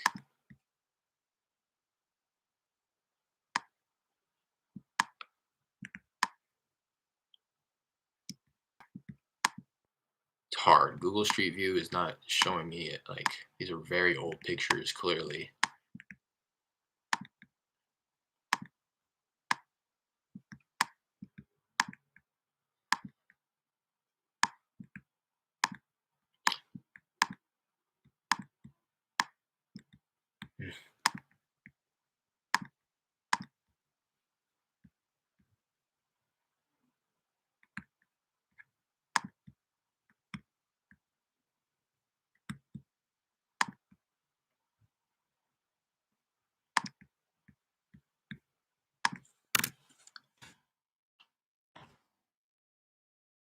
See what some of these other websites are saying.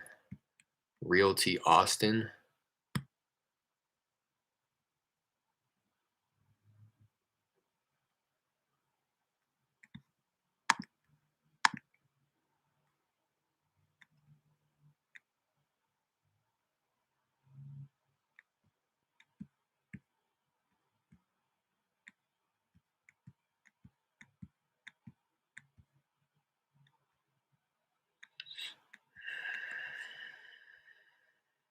Maybe it's like not a desirable area. I just don't know. Hopefully I didn't play. Yeah. No, I haven't.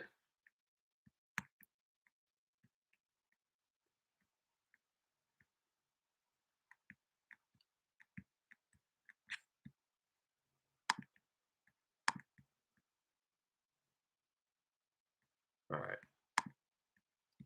Looking like a home run deal. Honestly, you'll run into some sellers that truly could give a rat's tail about price. Sounds like you found a diamond in the rough. That's what I'm thinking, and that's why I'm hoping that the way that I'm acting isn't like coming across as desperate, because hopefully he knows that he's asking a reasonable price. So I'm just like willing to agree to it.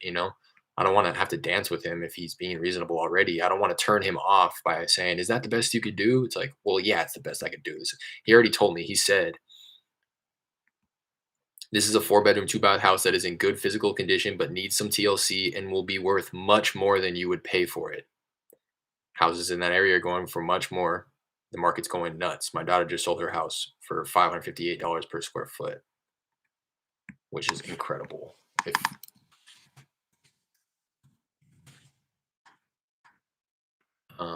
so I'm gonna hop off right now. Definitely keep you guys updated though. I gotta go take my dog out real quick, run him around, and keep you updated on this one. Seems like you're right. It seems like a home run, and I feel like he doesn't really care because he has 28 other properties. So he's just looking to offload this one, and if he can get 200K for it, so be it. Um, just looking to bless the community with this home run deal. Hopefully that's the case. So keep you guys updated on that one. I appreciate everybody jumping in here today. If you haven't already, greatly appreciated if you hit that like, subscribe, notification bell before you leave.